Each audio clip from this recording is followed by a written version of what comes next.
ಆಕಾಶವಾಣಿ ಮೈಸೂರು.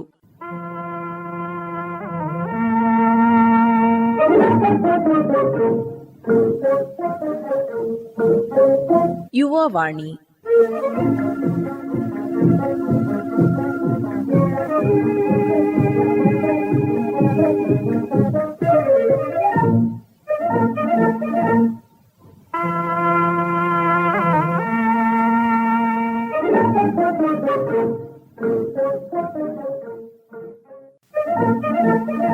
ಕೇಳುಗರಿಗೆ ನಮಸ್ಕಾರ.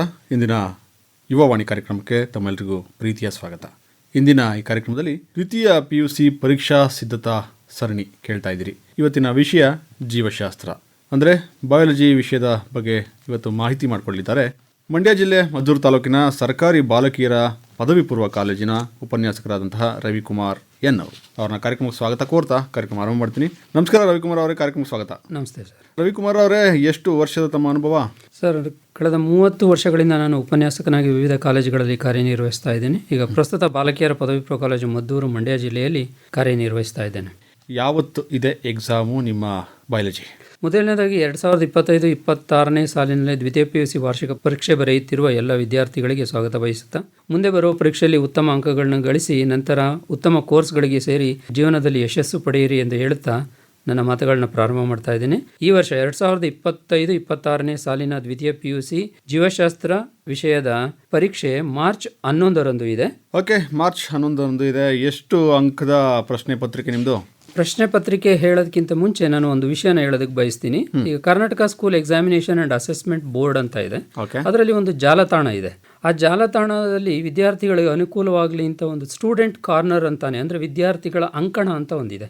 ದಯವಿಟ್ಟು ಎಲ್ಲ ವಿದ್ಯಾರ್ಥಿಗಳಿಗೂ ಅಲ್ಲಿಗೆ ಒಂದು ಸಲ ವಿಸಿಟ್ ಮಾಡಿ, ಏಕೆಂದರೆ ಅಲ್ಲಿ ಕ್ವಶನ್ ಬ್ಯಾಂಕ್ ಅಂತ ಒಂದಿದೆ, ಪ್ರಶ್ನೆ ಪತ್ರಿಕೆಗಳ ಕೋಟಿ ಅಂತ. ಮತ್ತೆ ಮಾಡೆಲ್ ಕ್ವಶನ್ ಪೇಪರ್ ಇರುತ್ತೆ, ಮತ್ತೆ ಪ್ರೀವಿಯಸ್ ಇಯರ್ ಕ್ವಶನ್ ಪೇಪರ್ಸ್ ಇರುತ್ತೆ, ಮತ್ತೆ ಯೂಟ್ಯೂಬ್ ಮತ್ತೆ CET ಮತ್ತೆ ನೀಟ್ಗೆ ಸಂಬಂಧಪಟ್ಟ ಪ್ರೀ ರೆಕಾರ್ಡ್ ಕ್ಲಾಸಸ್ ಎಲ್ಲ ಅಲ್ಲಿದೆ, ಮತ್ತೆ ಟೆಕ್ಸ್ಟ್ ಬುಕ್ ಕೂಡ ಅವೈಲೇಬಲ್ ಇದೆ. ಹಾಗಾಗಿ ಇದನ್ನೆಲ್ಲ ನೋಡಿದ್ರೆ, ಜೊತೆಗೆ ನೀವು ಪ್ರಶ್ನೆ ಕೋಟಿಯನ್ನು ನೀವು ಅಭ್ಯಾಸ ಮಾಡಿದ್ರೆ ಮುಂದಿನ ಬರುವಂಥ ಪರೀಕ್ಷೆಯಲ್ಲಿ ಪ್ರಶ್ನೆಗಳು ಯಾವ ರೀತಿ ಇರುತ್ತೆ ಅನ್ನೋ ಅನುಭವ ನಿಮ್ಗಾಗುತ್ತೆ. ಹಂಗಾಗಿ ನೀವು ಉತ್ತರ ಬರೆಯೋದಕ್ಕೆ ತುಂಬ ಸಹಾಯಕವಾಗುತ್ತೆ. ಅದರ ಜೊತೆಗೆ ಈ ವರ್ಷ ಏನಂದರೆ ಒಂದು ಬ್ಲೂ ಪ್ರಿಂಟ್ ಅಂತಿದೆ. ಕಳೆದ ಸಲ ಎಲ್ಲ ಬ್ಲೂ ಪ್ರಿಂಟ್ ಹೇಗಿರ್ತಾ ಇತ್ತು ಅಂದರೆ, ಬ್ಲೂ ಪ್ರಿಂಟನ್ನು ನಾವು ಮಾಡಿಫೈ ಮಾಡ್ಕೋಬೋದಿತ್ತು. ಆದರೆ ಈ ಸಲದ ವಿಶೇಷ ಏನಂದರೆ, ಒಂದು ಫಿಕ್ಸ್ಡ್ ಬ್ಲೂ ಪ್ರಿಂಟ್ ಅಂತ ಮಾಡ್ಯಾರೆ, ನೀಲಿ ನಕ್ಷೆ ಅಂತ. ಆ ನಿರ್ದಿಷ್ಟ ನೀಲಿ ನಕ್ಷೆನೇ ನೋಡಿ ಕ್ವಶನ್ ಪೇಪರನ್ನು ಮಾಡಬೇಕು ಅನ್ನೋ ಕಾನ್ಸೆಪ್ಟ್ ಇದೆ. ಹಂಗಾಗಿ ವಿದ್ಯಾರ್ಥಿಗಳಿಗೆ ಮೊದಲು ಈ ನೀಲಿ ನಕ್ಷೆಯ ಬಗ್ಗೆ ಪರಿಚಯ ಆಗಬೇಕು. ಈ ಎಲ್ಲ ಮಾಹಿತಿಗಳು ಬೇಕು ಅಂದರೆ ದಯವಿಟ್ಟು ವಿದ್ಯಾರ್ಥಿಗಳು ಈ ಜಾಲತಾಣಕ್ಕೆ ಭೇಟಿ ನೀಡೋದು ತುಂಬ ಅವಶ್ಯಕ ಅಂತ ನಾನಾದರೂ ಹೇಳ್ತೀನಿ. ಓಕೆ, ಈಗ ಕ್ವಶನ್ ಪೇಪರ್ ಪ್ಯಾಟರ್ನ್ ಸಂಬಂಧಪಟ್ಟಂಗೆ ಬರೋದಾದ್ರೆ ಎಷ್ಟು ಅಂಕದ ಪ್ರಶ್ನೆಗಳು ಇರ್ತವೆ ಹಾಗೂ ಎಷ್ಟು ಸಮಯದಲ್ಲಿ ಬಿಡಿಸ್ಬೇಕು? ಜೀವಶಾಸ್ತ್ರದ ಪ್ರಶ್ನೆ ಪತ್ರಿಕೆ 70 ಅಂಕಗಳಿಗಿರುತ್ತೆ, ಮತ್ತೆ ಸಮಯ 3 ಗಂಟೆಗಳಿರುತ್ತೆ, ಮತ್ತೆ ಪಾಸಾಗಲು ಬೇಕಾಗಿರುವ ಅಂಕಗಳು 21.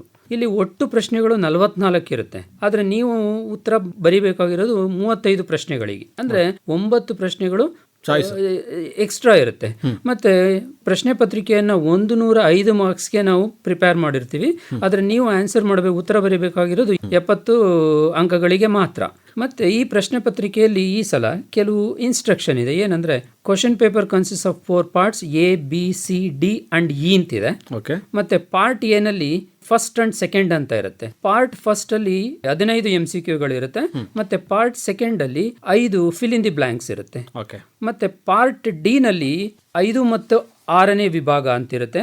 5ನೇ ವಿಭಾಗದಲ್ಲಿ ನೀವು 7 ಪ್ರಶ್ನೆಗಳಿಗೆ 4 ಪ್ರಶ್ನೆಗಳನ್ನು ಉತ್ತರಿಸಬೇಕು. ಮತ್ತೆ 6ನೇ ವಿಭಾಗದಲ್ಲಿ 3 ಪ್ರಶ್ನೆಗಳಿರುತ್ತೆ, ಅದು 1ಅನ್ನು ಉತ್ತರಿಸಬೇಕು. ಮತ್ತೆ ಈ ಎಲ್ಲಾ ಪಾರ್ಟ್ಗಳು ಕಂಪಲ್ಸರಿ ಆಗಿರುತ್ತೆ. ಆಮೇಲೆ ಈ ಸಲದ ವಿಶೇಷತೆ ಏನಂದ್ರೆ, ಪಾರ್ಟ್ ಎನ ನೀವು ಆನ್ಸರ್ ಮಾಡಬೇಕಾದ್ರೆ, ಅಂದರೆ MCQ ಮತ್ತು ಫಿಲ್ ಇನ್ ದಿ ಬ್ಲಾಂಕ್ಸ್ ಅನ್ನು ಆನ್ಸರ್ ಮಾಡಬೇಕಾದ್ರೆ, answer should be return in the first 2 pages of the booklet. ನೀವು ಮೊದಲನೇ 2 pages ಅಲ್ಲಿ ಮಾತ್ರ ಬರೆದ್ರೆ ಅದನ್ನು ಎವ್ಯಾಲ್ಯೂಯೇಟ್ ಮಾಡ್ತೀವಿ. ನೀವು 3ನೇ ಅಥವಾ 4ನೇ ಪೇಜಲ್ಲಿ ಬರೆದ್ರೆ ಅದು ಇನ್ವ್ಯಾಲಿಡ್ ಅಂತ ಆಗುತ್ತೆ. ಅದರಿಂದ ಇದೊಂದು ಸೂಚನೆಯನ್ನು ನೀವು ಖಂಡಿತ ಪಾಲಿಸಬೇಕು. ಏಕೆಂದರೆ ಹೋದ ವರ್ಷದ ಕ್ವಶನ್ ಪೇಪರಲ್ಲಿ ನೀವು ಹೇಗಿತ್ತು ಸೂಚನೆ ಅಂದರೆ, only the first return answer will be consider for evaluation ಅಂತ. ಅಂದರೆ ನೀವು ಯಾವ ಪೇಜಲ್ಲಾದ್ರೂ ಬರಿಬೋದಿತ್ತು. ಆದರೆ ಈ ಸಲದ ವಿಶೇಷತೆ ಏನಂದರೆ, ಮೊದಲನೇ 2 ಪೇಜಲ್ಲೇ ನೀವು ಪಾರ್ಟಿಯನ್ನು ಆನ್ಸರ್ ಮಾಡಬೇಕಾಗುತ್ತೆ. ಓಕೆ, ಕ್ವಶನ್ ಪೇಪರ್ ಪ್ಯಾಟರ್ನ್ ಬಗ್ಗೆ ಹೇಳಿಬಿಟ್ರಿ. ಈಗ ಬ್ಲೂ ಪ್ರಿಂಟ್ ಸಂಬಂಧಪಟ್ಟಂಗೆ ಏನಂತಂದರೆ, ಯಾವ್ಯಾವ ಚಾಪ್ಟ್ರು ಎಷ್ಟು ಮಾರ್ಕ್ಸ್ ವೆಯ್ಟೇಜ್ ಇದೆ ಅದನ್ನು ಕೂಡ ನಮ್ಮ ವಿದ್ಯಾರ್ಥಿಗಳು ಹೇಳೋದು ಭಾಳ ಮುಖ್ಯ ಆಗುತ್ತೆ ರವಿಕುಮಾರ್ ಅವರೇ. ಇಲ್ಲಿ ಬ್ಲೂ ಪ್ರಿಂಟ್ಗೆ ಬಂದಾಗ ನಾನು ಹೇಳಿದೆ ನಿಮಗೆ ನಿಶ್ಚಿತವಾದ ಒಂದು ಬ್ಲೂ ಪ್ರಿಂಟ್ ಅಥವಾ ನೀಲಿನಕ್ಷೆ ಇದೆ ಅಂತ. ಇಲ್ಲಿ ನಮ್ಮ ಉಪನ್ಯಾಸಕರು ಪ್ರತಿಯೊಬ್ಬ ವಿದ್ಯಾರ್ಥಿಗಳಿಗೂ ಕೂಡ ನೀಲಿನಕ್ಷೆನ ಕೊಡಬೇಕು, ಮತ್ತು ಸ್ಯಾಂಪಲ್ ಪೇಪರ್ಸ್ ಅಂತ 3 ಪೇಪರ್ ಇತ್ತು, ಆ 3 ಪೇಪರನ್ನು ಸಾಲ್ವ್ ಮಾಡಬೇಕು ಅಂತಿತ್ತು. ಹಾಗಾಗಿ ಇದರ ಬಗ್ಗೆ ಎಲ್ಲರಿಗೂ ಮಾಹಿತಿ ಇರುತ್ತೆ ಅಂತ ನಾನಾದರೂ ಭಾವಿಸ್ತೀನಿ. ಆದರೂ ಕೂಡ ಒಂದು ಸಲ ಹೇಳ್ತೀನಿ, ಸೆಕ್ಷುವಲ್ ರಿಪ್ರೊಡಕ್ಷನ್ ಇನ್ ಫ್ಲವರಿಂಗ್ ಪ್ಲಾಂಟ್ಸ್ ಅಂತ ಬಂದಾಗ ಇಲ್ಲಿ 12 ಅವರ್ಸ್ ಟೀಚಿಂಗ್ ಅವರ್ಸ್ ಇರುತ್ತೆ, 11 ಮಾರ್ಕ್ಸ್ ಇರುತ್ತೆ. ಮತ್ತು ಪ್ರಶ್ನೆಗಳು ಯಾವುದ್ಯಾವ್ದು ಇರುತ್ತೆ ಅಂತಲೂ ಕೂಡ ನಿಮ್ಮಲ್ಲಿ ಇರುತ್ತೆ. ಪಾರ್ಟ್ ಎನಲ್ಲಿ ಒಂದು, ಪಾರ್ಟ್ ಬಿ ನಲ್ಲಿ ಒಂದು, ಮತ್ತು ಪಾರ್ಟ್ ಸಿ ನಲ್ಲಿ ಒಂದು ಪ್ರಶ್ನೆ ಇರುತ್ತೆ, ಪಾರ್ಟ್ ಡಿ ನಲ್ಲಿ ಒಂದು ಇರುತ್ತೆ. ಹ್ಯೂಮನ್ ರಿಪ್ರೊಡಕ್ಷನ್ಗೆ ಬಂದಾಗ ಟೀಚಿಂಗ್ ಅವರ್ಸ್ 11 ಇದ್ರೆ ಮತ್ತೆ ಮಾರ್ಕ್ಸ್ 10 ಮಾರ್ಕ್ಸ್ ಇರುತ್ತೆ. ಇಲ್ಲಿ ಪಾರ್ಟ್ ಎ ನಲ್ಲಿ 2 ಪ್ರಶ್ನೆಗಳಿರುತ್ತೆ, ಪಾರ್ಟ್ ಸಿ ನಲ್ಲಿ 1 ಇರುತ್ತೆ, ಪಾರ್ಟ್ ಡಿ ನಲ್ಲಿ 1 ಇರುತ್ತೆ. ಮತ್ತೆ ರಿಪ್ರೊಡಕ್ಟಿವ್ ಹೆಲ್ತ್ಗೆ ಬಂದಾಗ ಇದು 7 ಗಂಟೆಗಳ ಅವಧಿ ಮತ್ತೆ 6 ಮಾರ್ಕ್ಸ್ ಇರುತ್ತೆ. ಪಾರ್ಟ್ ಎ ನಲ್ಲಿ 1 ಪ್ರಶ್ನೆ, ಪಾರ್ಟ್ ಬಿ ನಲ್ಲಿ 1 ಪ್ರಶ್ನೆ, ಮತ್ತೆ ಪಾರ್ಟ್ ಸಿ ನಲ್ಲಿ 1 ಪ್ರಶ್ನೆಗಳಿರುತ್ತೆ. ಮತ್ತೆ ಪ್ರಿನ್ಸಿಪಲ್ಸ್ ಆಫ್ ಇನ್ಹೆರಿಟೆನ್ಸ್ ಅಂಡ್ ವೇರಿಯೇಷನ್ಗೆ ಬಂದಾಗ ಇಲ್ಲಿ 15 ಗಂಟೆಗಳಿರುತ್ತೆ, ಮತ್ತೆ ಅಂಕಗಳು 13 ಇರುತ್ತೆ.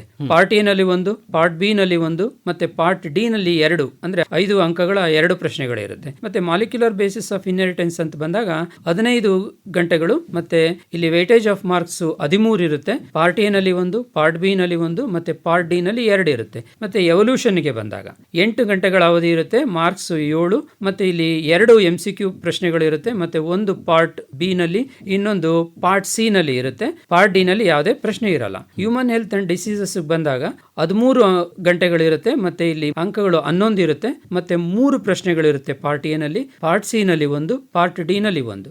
ಮೈಕ್ರೋಬ್ಸ್ ಇನ್ ಹ್ಯೂಮನ್ ವೆಲ್ಫೇರ್ ಅಂತ ಬಂದಾಗ ಅಲ್ಲಿ 8 ಗಂಟೆಗಳ ಅವಧಿ ಇರುತ್ತೆ, ಮತ್ತೆ 7 ಮಾರ್ಕ್ಸ್ ಇರುತ್ತೆ.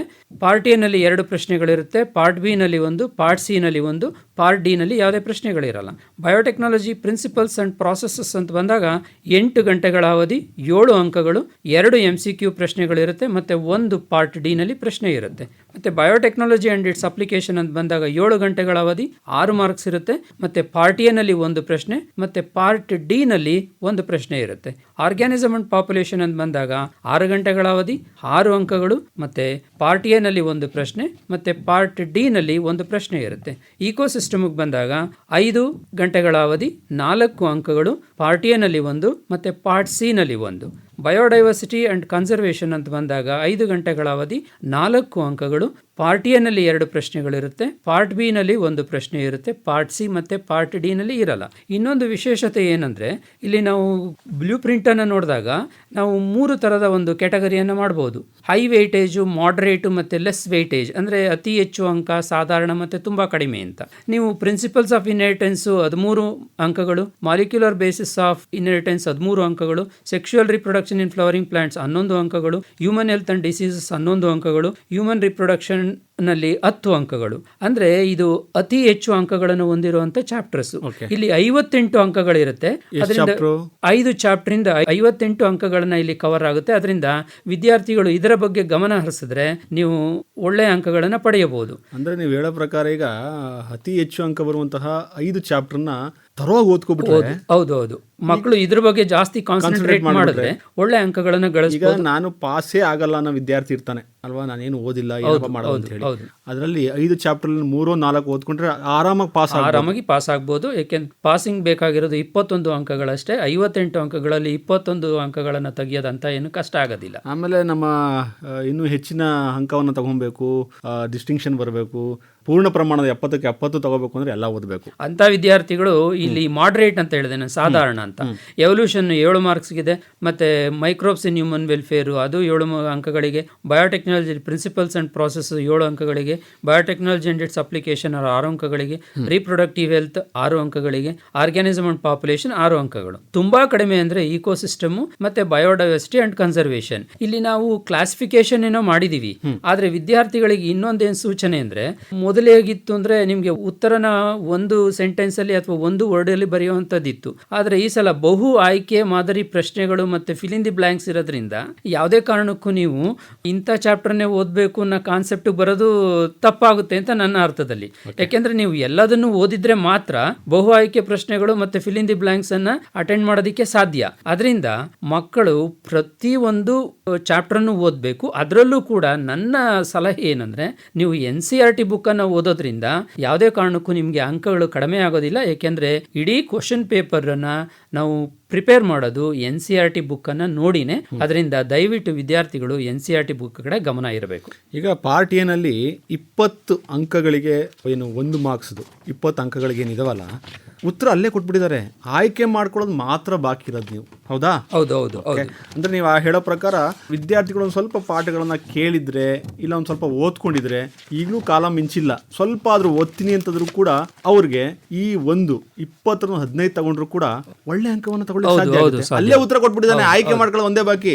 ಈಗ ಪಾರ್ಟ್ ಎ ನಲ್ಲಿ ಮೊದಲ ಮೇನ್ ನಲ್ಲಿ ಕೆಲವೊಂದು ಪ್ರಶ್ನೆಗಳು ಬಂದ್ರೆ ಬರಬಹುದು, ಅಂದ್ರೆ ನಾವು ಹೇಳ್ತಾ ಇರೋದು ಇದೇ ಬರುತ್ತೆ ಅಂತಲ್ಲ. ಈಗ ಪ್ರಶ್ನೆ ಕೋಟಿ ಹಾಗೆ ಕ್ವಶನ್ ಪೇಪರ್ 3 ಮಾದರಿ ಪ್ರಶ್ನೆ ಪತ್ರಿಕೆ ಇರೋದ್ರಿಂದ ಯಾವ್ದಾದ್ರು ಒಂದು 2 ತಗೊಂಡು ಹಿಂಗೆ ಬರುತ್ತೆ, ಹಿಂಗೆ ಉತ್ತರಿಸಿದ್ರೆ ಸಾಕು, ಅಷ್ಟೇ ನಮ್ಮ ವಿದ್ಯಾರ್ಥಿಗಳಿಗೆ. ಆದರೆ ನಾನು ಇಲ್ಲಿ ಒಂದು ವಿಷಯದ ಹೇಳಕ್ಕೆ ಇಷ್ಟಪಡ್ತೀನಿ. ಯಾಕೆಂದರೆ ಪ್ರಶ್ನೆ ಪತ್ರಿಕೆ ಕೋಟಿನ ಏಕೆ ನೋಡಿ ಅಂತ ಹೇಳಿದೆ ಅಂತ ಹೇಳಿದ್ರೆ, ಕ್ವಶನ್ ಬ್ಯಾಂಕಲ್ಲಿ ಈ ಸಲ ತುಂಬ ಚೆನ್ನಾಗಿ ಮಾಡಿದ್ದಾರೆ. ಮತ್ತು ಪ್ರತಿ ಪ್ರಶ್ನೆಯ ಮುಂದಗಡೆ ಈಸಿ, ಆವರೇಜು ಮತ್ತು ಡಿಫಿಕಲ್ಟಿ ಲೆವೆಲ್ ಅಂತ ಮೆನ್ಷನ್ ಮಾಡಿದ್ದಾರೆ. ಅದರಿಂದ ನೀವು ಆದಷ್ಟು ವಿದ್ಯಾರ್ಥಿಗಳು ಅದು 154 ಪೇಜ್ ಏನೋ ಇದೆ, ಅದನ್ನು ನೀವು ಪ್ರಿಂಟೌಟನ್ನು ತೊಗೊಂಡು ಓದೋದ್ರಿಂದ ತುಂಬ ಸಹಾಯ ಆಗುತ್ತೆ ಅಂತ ನಾನಾದರೂ ಭಾವಿಸ್ತೀನಿ. ಅದ್ರ ಜೊತೆಗೆ ನೀವು ಬಹು ಆಯ್ಕೆ ಪ್ರಶ್ನೆಗಳು ಅಂತ ಬಂದಾಗ ಇಲ್ಲಿ ಕೆಲವು ಮಾದರಿಯಲ್ಲಿ ಪ್ರಶ್ನೆಗಳಿರುತ್ತೆ. ಏನಂದರೆ, ನಾನು ಈಗಾಗಲೇ ಹೇಳಿದ್ದೀನಿ, ನೀವು ಎಲ್ಲ ಸಿಲೆಬಸ್ಸನ್ನು ಓದಿದ್ರೆ ಮಾತ್ರ ಇದನ್ನು ಆನ್ಸರ್ ಮಾಡೋದಕ್ಕೆ ಸಾಧ್ಯ. ಆದರೆ ಇಂಥದೇ ಬರುತ್ತೆ ಅಂತ ನಾವು ನಿರ್ದಿಷ್ಟವಾಗಿ ಹೇಳೋದಕ್ಕಾಗಲ್ಲ. ಯಾಕೆಂದರೆ ನಮಗೆ ಆಯ್ಕೆಗಳು ತುಂಬ ಇರೋದ್ರಿಂದ ಈ ಥರನೇ ಇದೇ ಪ್ರಶ್ನೆ ಬರುತ್ತೆ ಅಂತ ಹೇಳೋಕ್ಕಾಗಲ್ಲ. ಆದರೆ ಯಾವ ಥರ ಬರ್ಬೋದು, ಪ್ಯಾಟರ್ನ್ ಯಾವ ರೀತಿ ಬರ್ಬೋದು ಅಂತ ಹೇಳ್ಬೋದು.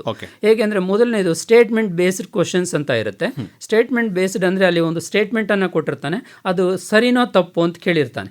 4 ಸ್ಟೇಟ್ಮೆಂಟ್ ಇರುತ್ತೆ, 1, 2 ಕರೆಕ್ಟು ಅಥವಾ 2, 3 ಇನ್ಕರೆಕ್ಟು, ಈ ತರ ಕೇಳಿರ್ತಾನೆ. ಅಲ್ಲಿ 4 ಆನ್ಸರ್ ಇರುತ್ತೆ, ಅದನ್ನು ನೀವು ಸೆಲೆಕ್ಟ್ ಮಾಡಬೇಕಾಗುತ್ತೆ. ಅದ್ರ ಜೊತೆಗೆ ಅದೇ ಸ್ಟೇಟ್ಮೆಂಟ್ ಬೇಸ್ಡ್ ಪ್ರಶ್ನೆ ಬಂದಾಗ ಟ್ರೂ ಆರ್ ಫಾಲ್ಸ್ ಅಂತ ಕೇಳಿರ್ತಾನೆ, ಸರಿನೋ ತಪ್ಪು ಅಂತ.